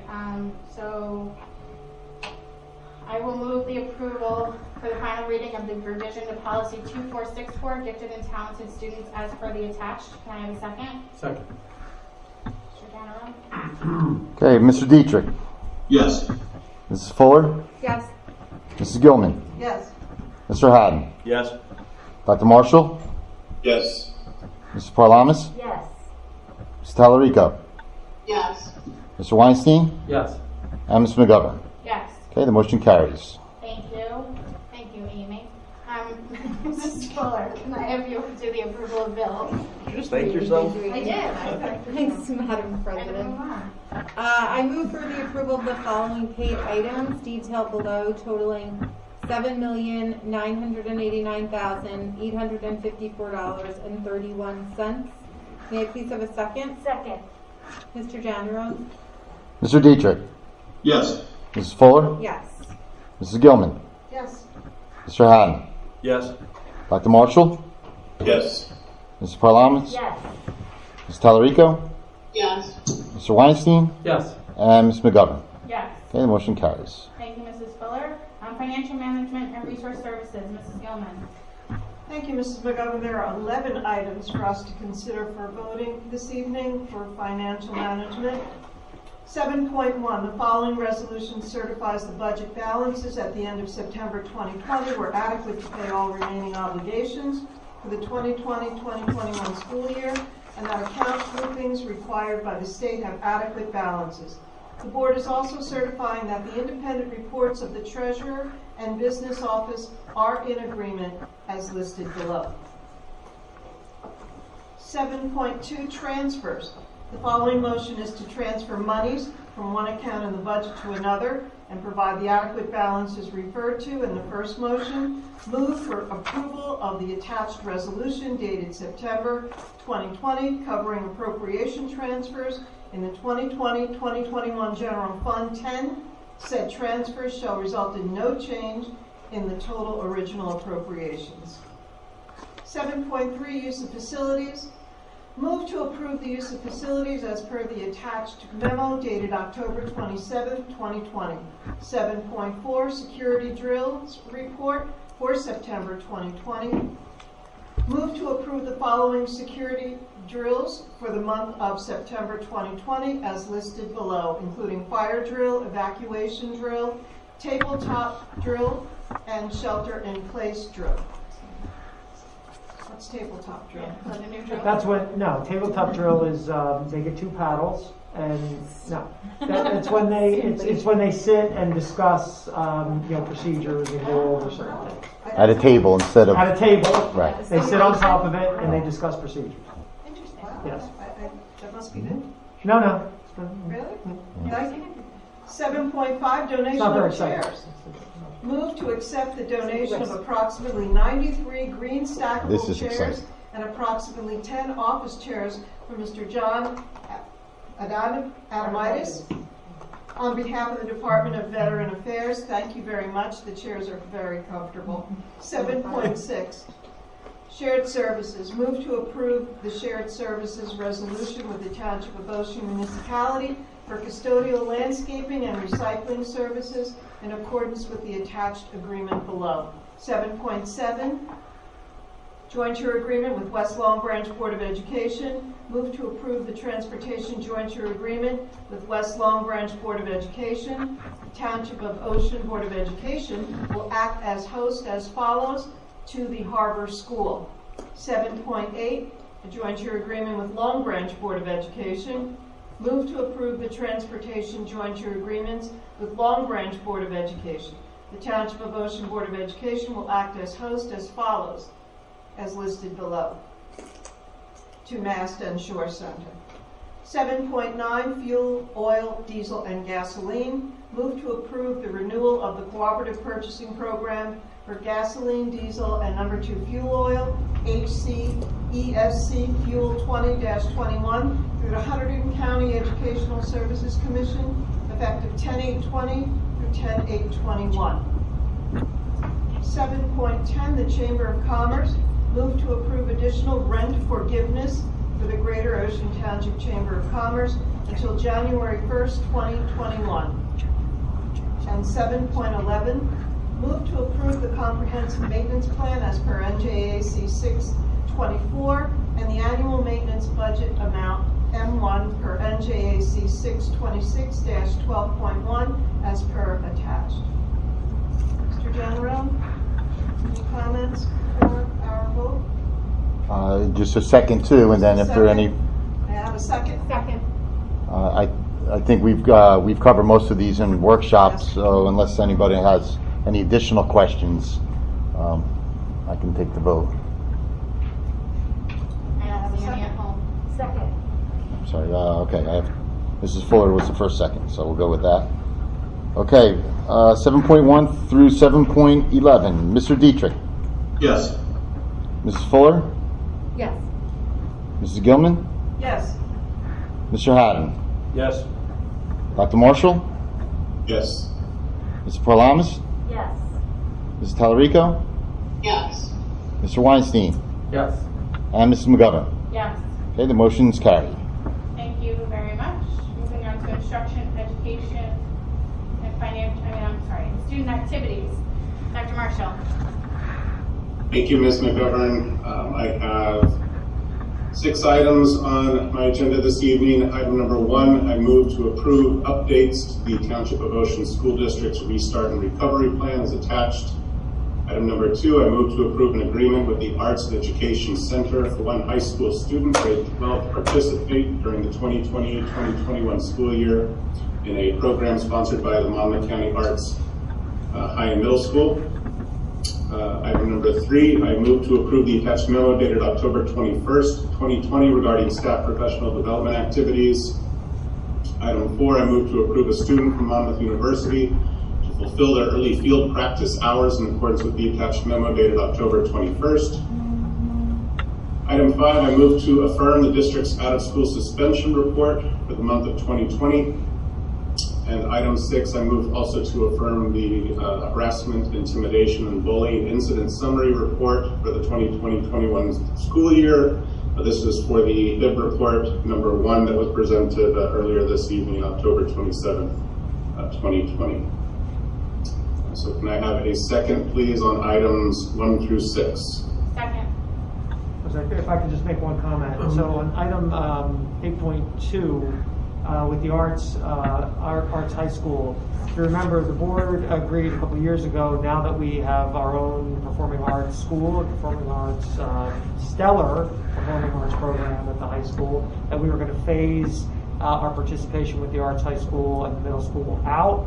And so only students that were still left in the pipeline from 9th grade would continue. So I think this is very much possibly the last student that will be involved in this program in the last year that will be involved in the program. However, obviously our arts program is outstanding, and our students and staff do a great job in the program. So we don't believe we're certainly lowering opportunities for kids. We've created far more opportunities, but we wanted to have those students who are in the pipeline still have a chance to finish it out. Thank you. Amy, before we vote, can I just ask a question? So with the addition of the 3rd and 4th grade, is there any changing to the busing that's occurring, or how do we? Yeah. So if the board approves this evening, we will now start making phone calls to the parents of these individuals to check with them to see if they're going to stay remote or whether they're going, if their child's going to be coming or staying, or not coming or staying remote. Mm-hmm. And then once we have that, then that's given to transportation, and then new busing is, new bus routes are developed, as was done for the pre-K to 2 and 5. And, depending on the situation, it might alter the route a little bit or alter the time a little bit. So, we made parents aware of that, and most of the buses, Ken, you said are coming in somewhere around half capacity, give or take? A little less, about 20 students averaging. Okay. About 20 students on a 54 passenger. So will the social distancing remain intact, or to the maximum? To the maximum extent we can. Yeah. Of course, they're all masked. So with the students masked on the buses, not that you forego social distancing, but obviously we do it to the best of our ability. And that's been the practice since the beginning of the year, because different buses have different number of kids on them. So that's been the practice since day one. Okay. Any other questions? Okay. There's no other discussion on item number 1 in particular, just before we continue. All right, Ken, if you want to call the roll. Okay, Mr. Dietrich. Yeah, I just want to quickly say I'm still not there as far as number 1. I think it's a very comprehensive plan. I think it's well thought out. I think our team has put a tremendous amount of work into it, but I just look at the numbers in New Jersey, recognizing what we heard this evening about Monmouth County and the younger students, but recognizing that we have trick or treat this weekend, that we're talking about putting them in the week before Thanksgiving. For me, I can't get there. So I'm a no on number 1, yes to the rest. Mrs. Fuller. Yes. Mrs. Gilman. also concerned about the numbers, given Halloween and the fact that we're doing so well with the hybrid that we have now. And I would really not like to tempt fate and risk. So no for number one, yes for the rest. Mr. Haddon? Yes. Dr. Marshall? Yes to all items except number 4, from which I recuse myself regarding Monmouth University. Mr. Parlamas? Yes. Ms. Tallarico? Share the same concerns as Ms. Gilman and Mr. Dietrich, and I vote no for 8.1, but yes for the rest. Mr. Weinstein? I share a lot of concerns as well for number 1. However, listening to David today, and also looking at the history that we have had, I'm going to still vote yes for number 1. 1 through 5, and I'll recuse myself from number 4 for one through Okay, Ms. McGovern? I got all fogged up. Which one number? I'm sorry, number 6. Number 6, sorry. Yeah. So he's voting yes on 6 too. I'm voting Yes on 6-2 for recusing yourself. Okay. Ms. McGovern? Yes. Okay, motions carry 6-3 on number 1. And then the rest are unanimous except for number 4 with the 2 recusals. Thank you, Dr. Marshall. Moving on to personnel. Mrs. Parlamas. Yes, I have 16 motions this evening, with the first one being approved earlier, so 9.2. Move to approve the retirement of Martha Summer, math teacher at the high school. Can you move your mic a little closer? Sorry. Hold all the way in. Yeah. 9.3, move to approve the resignation of Pasquale Barone, instructional assistant at Ocean Township High School. Number 4, move to approve the following new job description for community information coordinator.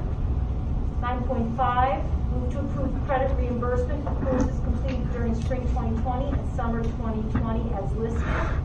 9.6, move to approve adjustments to stipends for athletic coaches for the 2020-2021 school year as listed. 9.7, move to approve non-athletic advisors and stipend adjustment for the school year as listed. 9.8, move to approve winter coaching assignments as listed. 9.9, move to approve the request of 5 staff members to rescind their leave under the first Coronavirus Response Act and the extended local Board of Education approved proposal as listed. 9.10, move to approve that revised contracts be issued to the following high school teachers effective October 16th as listed.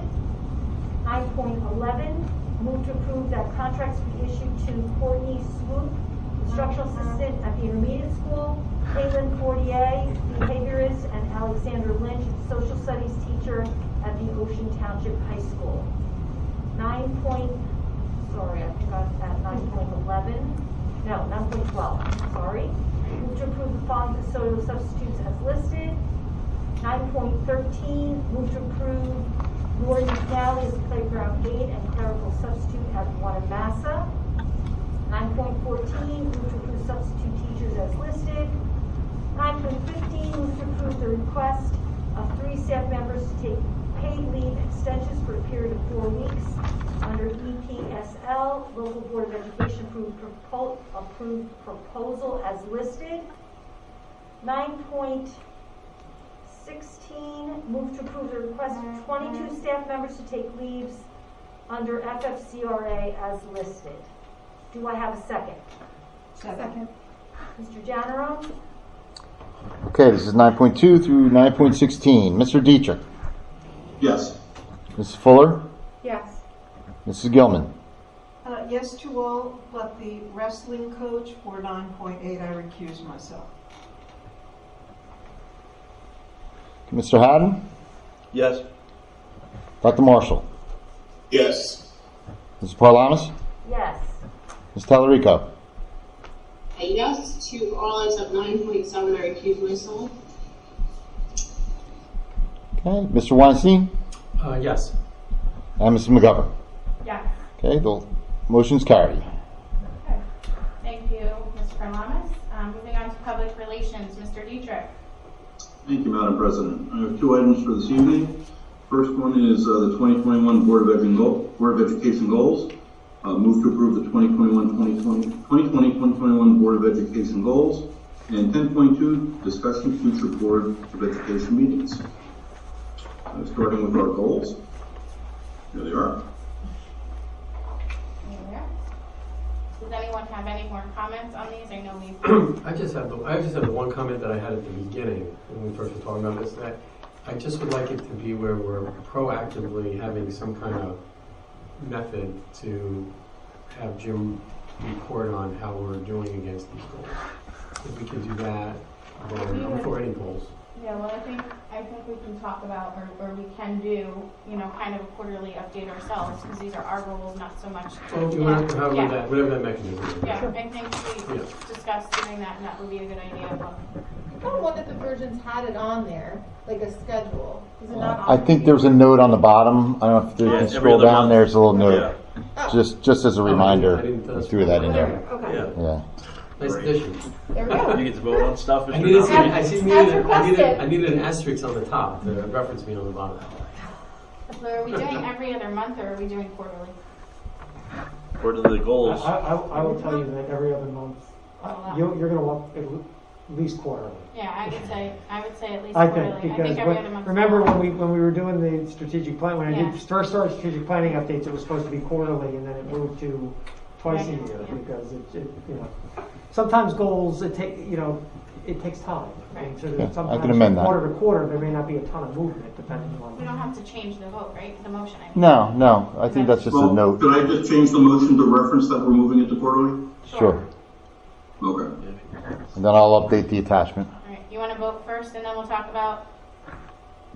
Absolutely. So can I have a second on number one with the understanding that we're going to update the goal progress to be discussed on a quarterly basis? I'll second. Thank you. Mr. General? Okay, Mr. Dietrich.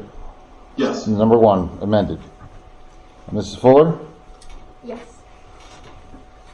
Mrs. Gilman? Yes. Mr. Haddon? Yes. Dr. Marshall? Yes. Mrs. Parlamas? Yes. Mrs. Tallarico? Yes. Mr. Weinstein? Yes. And Ms. McGovern? Yes. Okay, the motion carries. Thank you, Mr. Dietrich. On to the second motion. Do you want to speak to it, or you want me to? You want Ken to? You're basically, what this is that we have now ordered our own Zoom, our Ocean Township School District Zoom. And we need to decide as a board whether there is somebody that would like to take over Jim Dietrich's job of handling public comment, or if we want to have with the caveat that you would have at least 4 meetings, right? 5 meetings where Mr. Dietrich will help and guide whoever would like to do this. And I guess that's really mostly it. The other option is to have a tech guy come, but do we really want to pay a tech person to come in and help run our meetings? We can't further amend Dr. Stefankiewicz's contract. No, but Dr. Salvatore, if he's still here, we can have him do it. Well, he's not busy either. I wonder if it's something the very busy communications person may do. I don't know. Something. Throw that on. I second that motion. Jim Dietrich, can I ask just, can you comment on just to what extent is it a distraction for your active participation in the meeting? Just how much time do you end up devoting to waiting room and participants? Is this something the board should be looking for an outside party to do, or is it appropriate for a board member that's supposed to be participating to be doing this during the meeting? I will say, if you're not used to doing it, it may not be easy. I'm used to having large Zoom meetings professionally, so it hasn't been too distracting, but it can be. You have people coming in and out the entire meeting. The waiting room is always full of people who refuse to put first name, last name, it's phone numbers, it's one name, it's other things. So you're constantly sending them notes, asking them to rename themselves. Once in a while somebody slips in and you're asking them during the meeting, you're chatting and asking who they are so you can rename them in case they want to make a comment. You're keeping multiple lists for each public comment section. So it's a fair amount of work. I mean, it is, but I'm happy to help somebody. But I spoke to Amy a couple weeks ago because the reality is, come January, somebody else has to be doing it. So. By the way, I did offer Sodexo sandwiches and, 2 Mr. Dietrich to stay on with us every week. I'm holding out for better offer. Yeah. We'll see how it goes. So I guess the question is there anybody that is interested in taking it over? Let's start there. And lastly, Dr. Marshall, there are no restroom breaks. Why are you putting these? Why would I be interested? Once in a while, I've asked Dr. Marshall to keep an eye on the waiting room for me so that I could run away for a sec. Okay, so then I think what we do is Ken and I will talk more about it. Hey Jim, just to be clear, this is not a tech thing, right? This is more like you administratively just figure out how to do it, correct? You just let people in and out. Look, it's a little of each. I have folks that comment or having difficulty coming off mute, and I'm talking them through how to unmute because they're unmuted in Zoom, but their laptop mute is on. So, we're handling things on the fly as we go.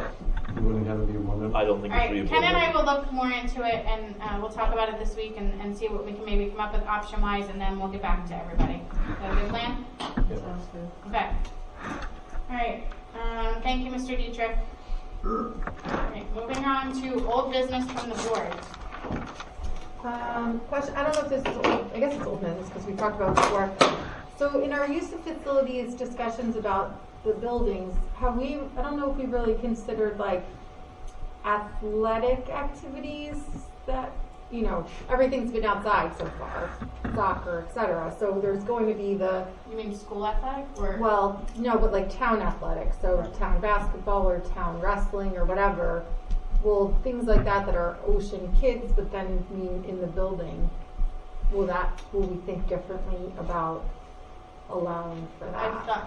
I will say that I've thought about that myself when I saw the pamphlet come out for the winter, the winter sports. I was in my head thinking, oh, there's no basketball, and then thinking, oh, right, that's why, there isn't. Recreation and stuff like that. Yeah, like recreation, because of the, the revisions to the governor's executive order 2 weeks or 3 weeks ago, basketball can happen, wrestling can happen, those sports can take place indoors and they can have competitions now.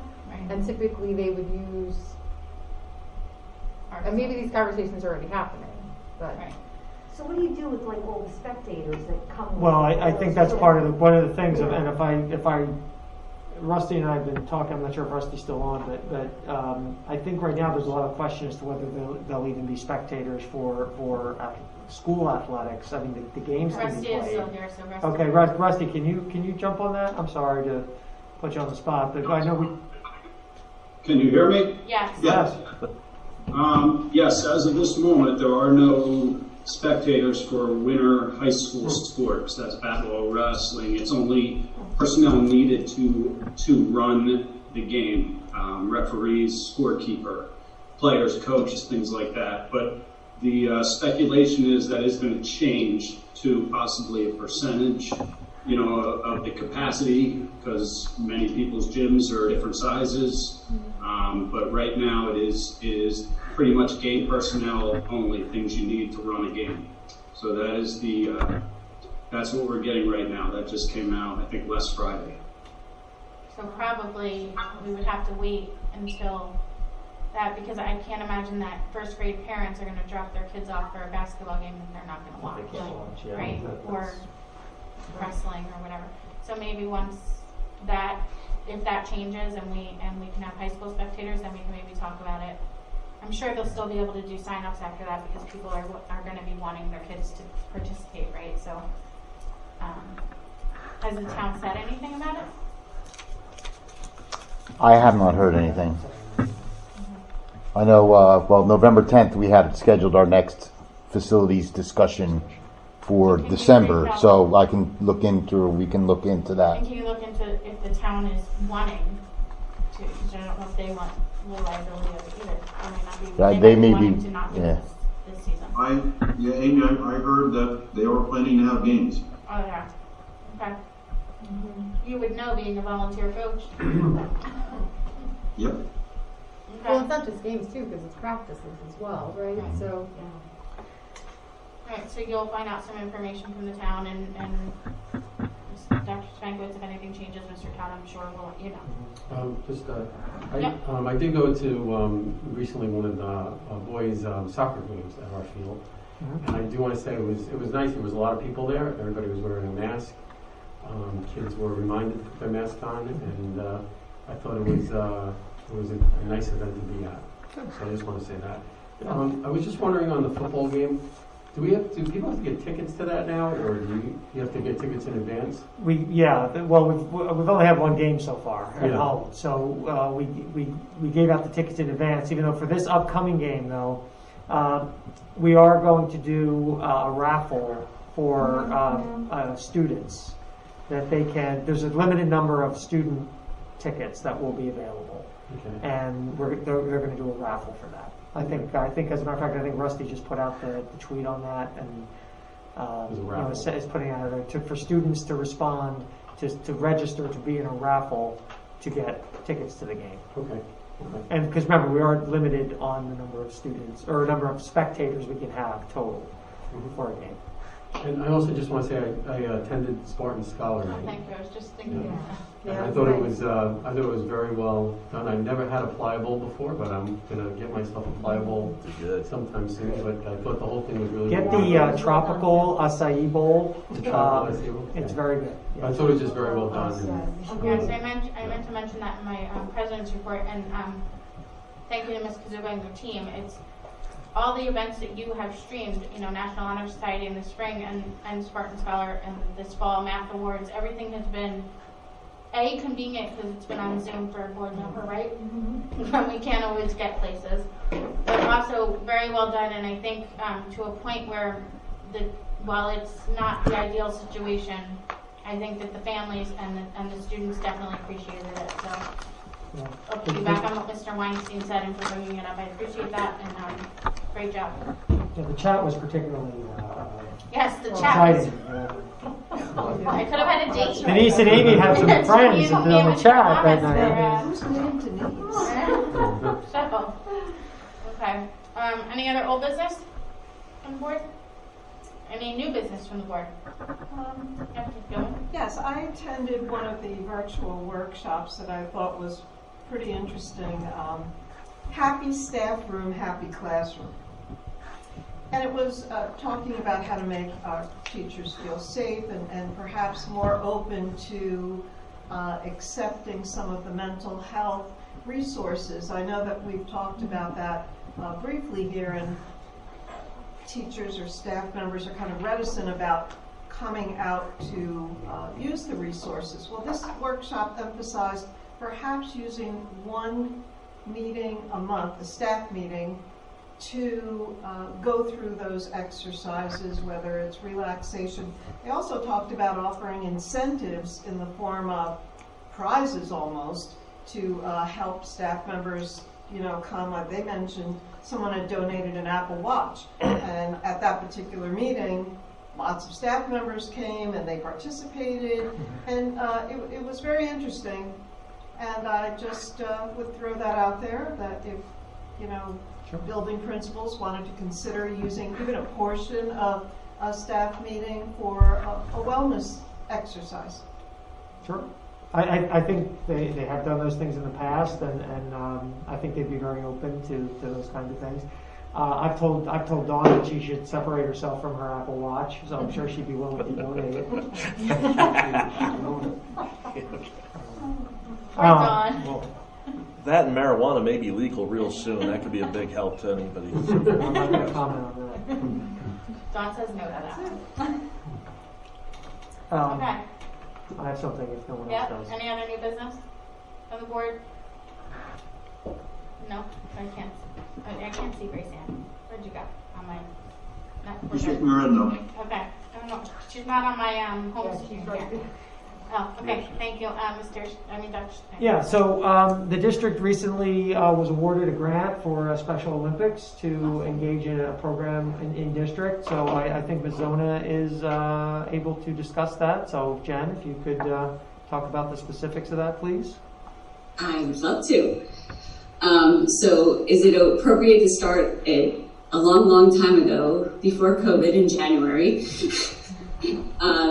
Ms. White, Cindy White, had reached out to me and she had a contact because she does, I believe, Special Olympics on the side with a few individuals from the district, and she hooked up the district up with a professional from the Unified Champion Schools program, and we met back. I was actually looking in my emails. It started like mid-January, but we actually met with the one of the heads over at Special Olympics for this Unified Champion Schools February 13th, and we started planning for it then. Back in the late winter, it was due. This grant was due, I believe, in May or June.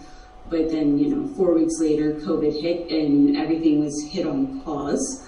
So we've really been kind of watching what's going to happen with Special Olympics for the last several months, and if this was a program that they were going to actually allow new districts to participate in, and thankfully they are opening it up limitedly, of course, because of the pandemic and social distancing and all the other restrictions that we have. So Ken and I met a couple times. I met with Rusty over this summer, and I did touch base with both the principals at the intermediate and the high school.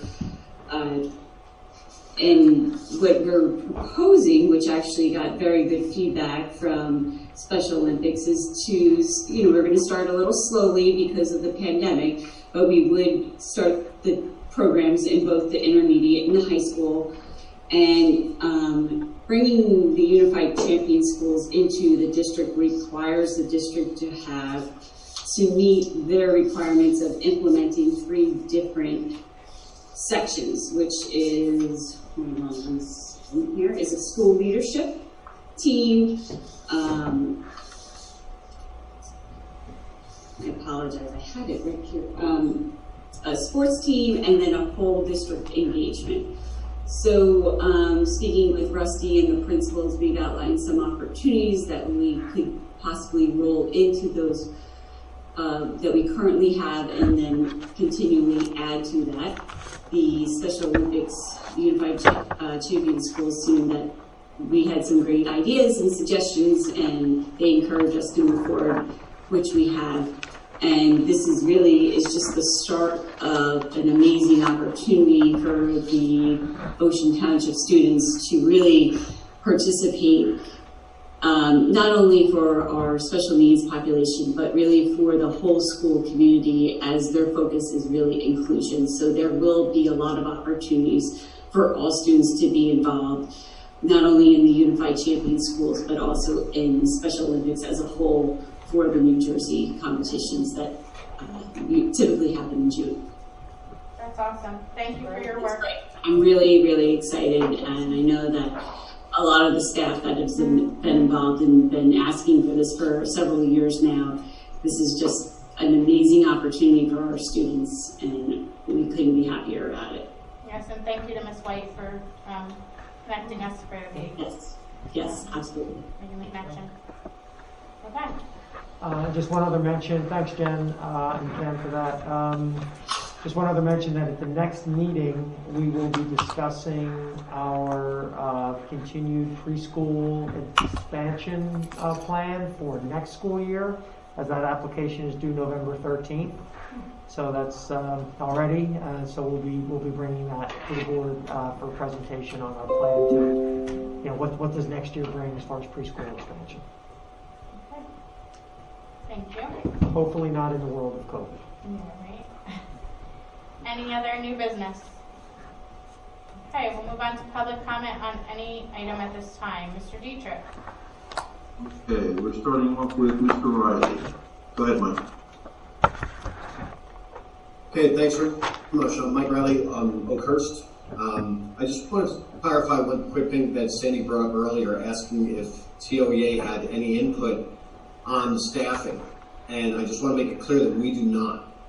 Staffing is not part of the union obligation. It's not part of anything we really have any control over, because the reality is if we did, many more staff members would have been given the remote option. And we were definitely disappointed in how few actually did. A number did put in for it. Very few actually got it. We do understand that it is the best interest of the students, but we really need to make people understand that the best interest of the staff is also very relevant. And we do have staff members who have some serious issues who unfortunately can't take a leave. It's this real strain for them financially. And, I do know that the return of the students has been going well. I've been making a lot of calls, sending a lot of messages. I was in the 5th grade today. I was in Wayside as well today. The one request, if you want to call it a complaint, maybe, I don't know, is that some staff members are really struggling with the reality that they have upwards of 15, 19 students physically and 3 to 5 remotely. And when we're talking about very young students who have little to no attention span, that's quite a task to undertake. So I'm hoping that some of the accommodations are still being made. I know that the door is not closed on this yet, and I'm very much hoping that the remote option is expanded so that some relief for the in-house staff members is made, and things just will run that much better. Thank you, Mike. That's all I have. Appreciate it. Can I just mention one thing? Sure. Thanks, Mike. I appreciate your comments. One thing that just wanted to make people aware of, because we've had discussion at the board level, is we are looking at the numbers right now, and we'll be discussing this. We just did discuss it last week in our task force meeting. We'll be discussing it again this week about the idea of creating all virtual sections that will help to alleviate, if we were to go in that direction, that one issue that you spoke of, where students, where you have both virtual and students in the classroom. So that would be an advantage if we were to go in that direction. The numbers now do support it. However, the numbers support it as a district-wide, for the most part, a district-wide section. So if we went in that direction, it would mean, you're probably not going to have your same teacher, and then the school where we took the teacher from would have to probably consolidate a section, so that would just shuffle kids around a little bit. So we are looking at that, and we will talk more about that at our task force meeting on Thursday. But that is something that, if we went in that direction, could alleviate some of the situation that you just spoke of. What would a timeline on that be if that's the direction you go in? I think that we would look to probably, I think if we decide that we're going to do it, right now we're still finding, we don't have people in all grade levels that necessarily have agreed to do it, to want to do it. Okay. So we're still looking at that, and we should know more by Thursday.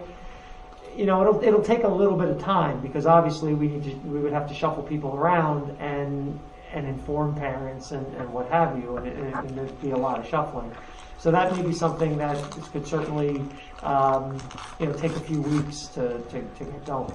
So I don't have a hard exact, but it'll take a little bit of time to get that going. Thank you. Thank you, Mr. Riley. Thank you. Mr. Dietrich? Okay, next up is Marcy Abramowitz. Go ahead, Marcy. Hi, everybody. Good evening. Marcy Abramowitz, 509 Bound Road in Wayside. And just for those of you who don't know me, 24-year resident of Wayside, 15-year teacher at the intermediate school. I teach basic skills and I teach connections. One thing, I have both some comments and questions. One thing I'd like the board to consider is when the next phase begins of bringing students back, is to bring back the basic skills students in grades 6 through 8. In the intermediate school, the students only have basic skills for a half a year. And so some of them are only coming in 1 day a week. And they really are a population that I feel deserves more attention than they get. And I would just ask you to consider, I mean, many of my students who are in basic skills do not have somebody advocating for them. Either they're ELL and they don't have parents who speak English, or they're already being tested for special ed and they're in basic skills while they're being tested. So just something for the board to consider next go round of bringing students back. Our classes are fairly small. My biggest basic skills class right now is 12 students. So that means even if every single one of them came back, I would have room to socially distance them. And as I said, this is a population that needs attention. The other thing that I would like to ask is, I don't know if you can answer this. I guess this is for Mr. Jannerone. What were the costs of the webcams and where did that money come from? Was that some kind of grant money? Because I know Mrs. Gilman brought up an excellent point a few meetings ago about asking the teachers about the webcams and checking with the tech department about tracking, you know, what the problems were. I know a lot of people are not using the webcams because their students can't, it is not working out. And even if the tech department comes and adjusts it, it's, for me personally, it's just better to share my screen than try to deal with the webcams. I was wondering if there could be some kind of survey maybe to teachers about who's actually using them and what they're using them for, and if it's working for somebody, then maybe we can share among teachers. But I don't know anybody personally who, you know, I've asked around, I don't know anybody using them or using them infrequently. So Mr. Jannerone, can you tell us how much the webcams cost? I do know that they were funded through the CARES Act funding for the technology. Now the exact amount I'm not sure off the top of my head, but I believe they were approximately $20,000 in that area. For all of them? Correct. Okay, for all the schools? Yeah, maybe a little more than that. I'd have to check and get the exact amount. And it was through the CARES funding. Okay, so the taxpayers were not paying extra for webcams? Correct. Directly. Yeah. Correctly.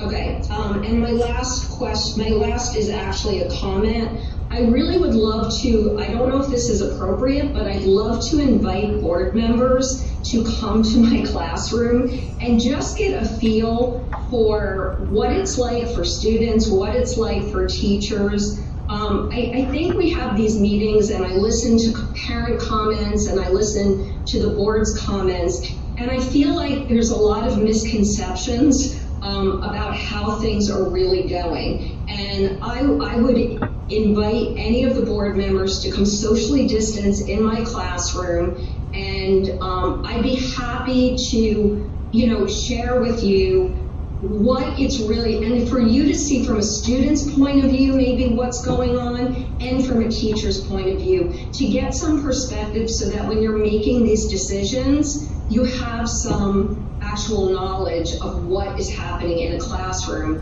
instead of just listening to what parents are saying or teachers are saying, etc. So I invite all of you at any point, if it's allowed, to come with your mask, and I will put you behind my plexiglass plate to observe. Yeah, go ahead. Marcy, that's a great idea, and what if the board would wish, what I can do is set up just some building tours that that would, instead of for individual teachers inviting board members to individual classrooms, that we could do it as a small group of of individuals who could come through and visit a couple different classrooms. I assume you are absolutely volunteering to come to yours. Absolutely. It's a great idea. Thank you. Thank you, Marcy. Mr. Deep? Dietrich? Okay, next up is Alex Hayes. Okay. Are you gonna do a geography lesson for us real quick? Oh, I know. These are the. I feel like I'm in like a preschool or something. But What is North America? So I've asked a couple of friends who teach in other districts what kind of program they use for parent self-assessments online, like an app. And it seems a popular one in the state is Genesis, and I know Wall uses Ruvna, R-U-V-N-A. Has there been any inquiries into the pricing of us perhaps getting this type of software for parents to do the, yes, my child doesn't have a fever, no, we have not traveled outside the area. I'm a little concerned with all, what, 500 more kids starting in schools, about 500 or so around the 16th. And before you answer though, I do want to just say that if we still have that self-reporting rule, where we're supposed to print up a sheet every day, and I'll be honest, I've barely done that. I just know my kids haven't traveled and don't have a fever. But I was at a soccer game this weekend, and all the parents around me they were like, what do you mean we're supposed to be doing that? They had no clue that parents are supposed to self-report. So I don't know if it's just not being communicated well enough to them, but so if we had an app, I think that might be helpful. So have we looked into it? My question, sorry. No, that's okay. Yeah, we have looked at some apps, and I've spoken to some districts that are using them, and they're having similar issues to where parents, unfortunately, many parents they're still not reporting even with the app.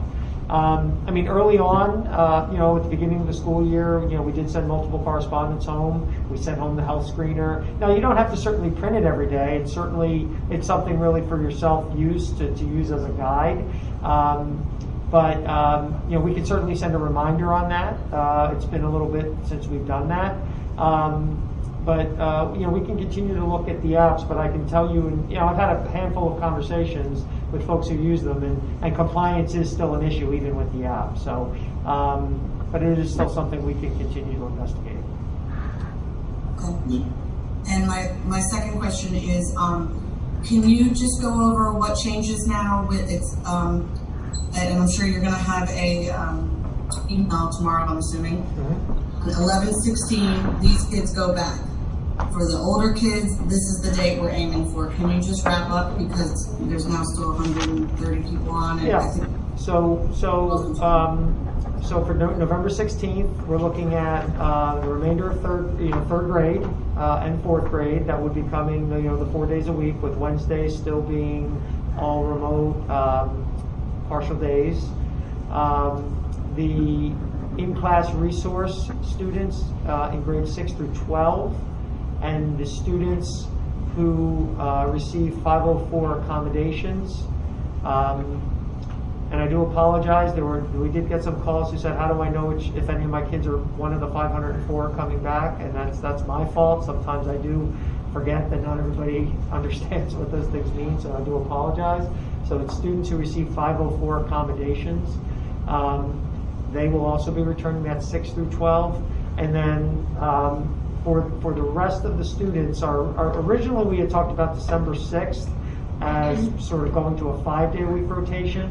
But we're just holding off on that right now till a January 4th possibility. But that'll all be explained. Yes, we will be putting out correspondence tomorrow. Thank you. Mr. Dietrich? Hey, Jim, one thing you may want to look at is it's called Share 911. It was designed for schools. It allows you to not only give that questionnaire, but it reminds people on their mobile that they haven't done it. And you can also run reports so you can very quickly find out who hasn't done it. So okay. It's pretty cost effective. Okay, thank you. Yep. I mean, the one thing I will say is that, with our temperature checks, we really haven't had an issue with students reporting to school and then having fevers. Now, there isn't always a fever, we know that, but that hasn't been an issue. So, but yeah, we'll check that out. Yeah, all I'll tell you is you'd be amazed. Some folks think everything's perfectly fine, but then you read the questionnaire and what they've said, and you're like, oh, hold on a minute. you can't come in. Yeah, and early on, we had everybody filling it out, yes, when it was, not, was it, they had everything. Moving on. They had everything, yeah. Okay, next up is Sandy Abdulaziz. Hi, actually, Dr. Spankus, that was part of my comment was, you can make sure that that letter is very clear, because I got, as you know, I emailed you over the weekend. Yes, we spoke over the weekend. With a billion questions. It wasn't more of a 504 students, it was more of a, oh, it says 6 to 12, we're all going back. And I'm like, no. I'm like, I guess that first. You have to read the whole sentence. Yeah, the first iteration you sent home was more blocked out so that people could see, oh, it's 6 to 12 is these kids, So right. that was one of my requests, was that the letter was a little more clear. Got it. Regarding the all-remote class you were talking about as possibly in the future, I would request, I don't have an all-remote student, but I would request that maybe you could do a survey of the remote students' parents to find out if they agree with that, because I've already talked to quite a few, and they said if their kid had to change teachers or change midstream, that they wouldn't want that. So I don't know if you want to, get the feel and get the sense of what the parents are thinking along those lines. Yeah. Also, that is the thing to balance out. I mean, unfortunately, right now, with every action, there's a reaction, right? And so to do one thing that helps one problem may create others, and so it's a great point. Well, also at the younger levels, the kids end up falling in love with their teachers and then having to switch midstream to a new teacher. It could be detrimental to some children. Absolutely. Also, what was my other comment? The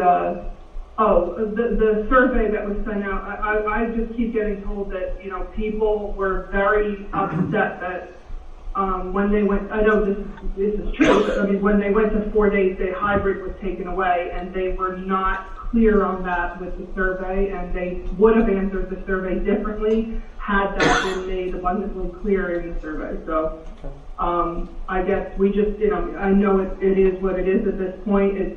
We've been telling people left and right, it's either hybrid, it's either 4 days in or full remote if you are in the grades that have been returned. I know there was some question about the other kids that came back this past week, or yesterday, I guess.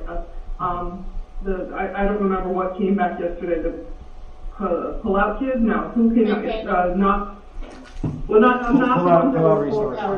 Pull-out resource kids. The outside of pre-K to 2 and 5. The one other one, I think it's been established that they can still remain hybrid until their grades until the whole grade level comes back. Yeah. So we've been trying to clear that up with some people.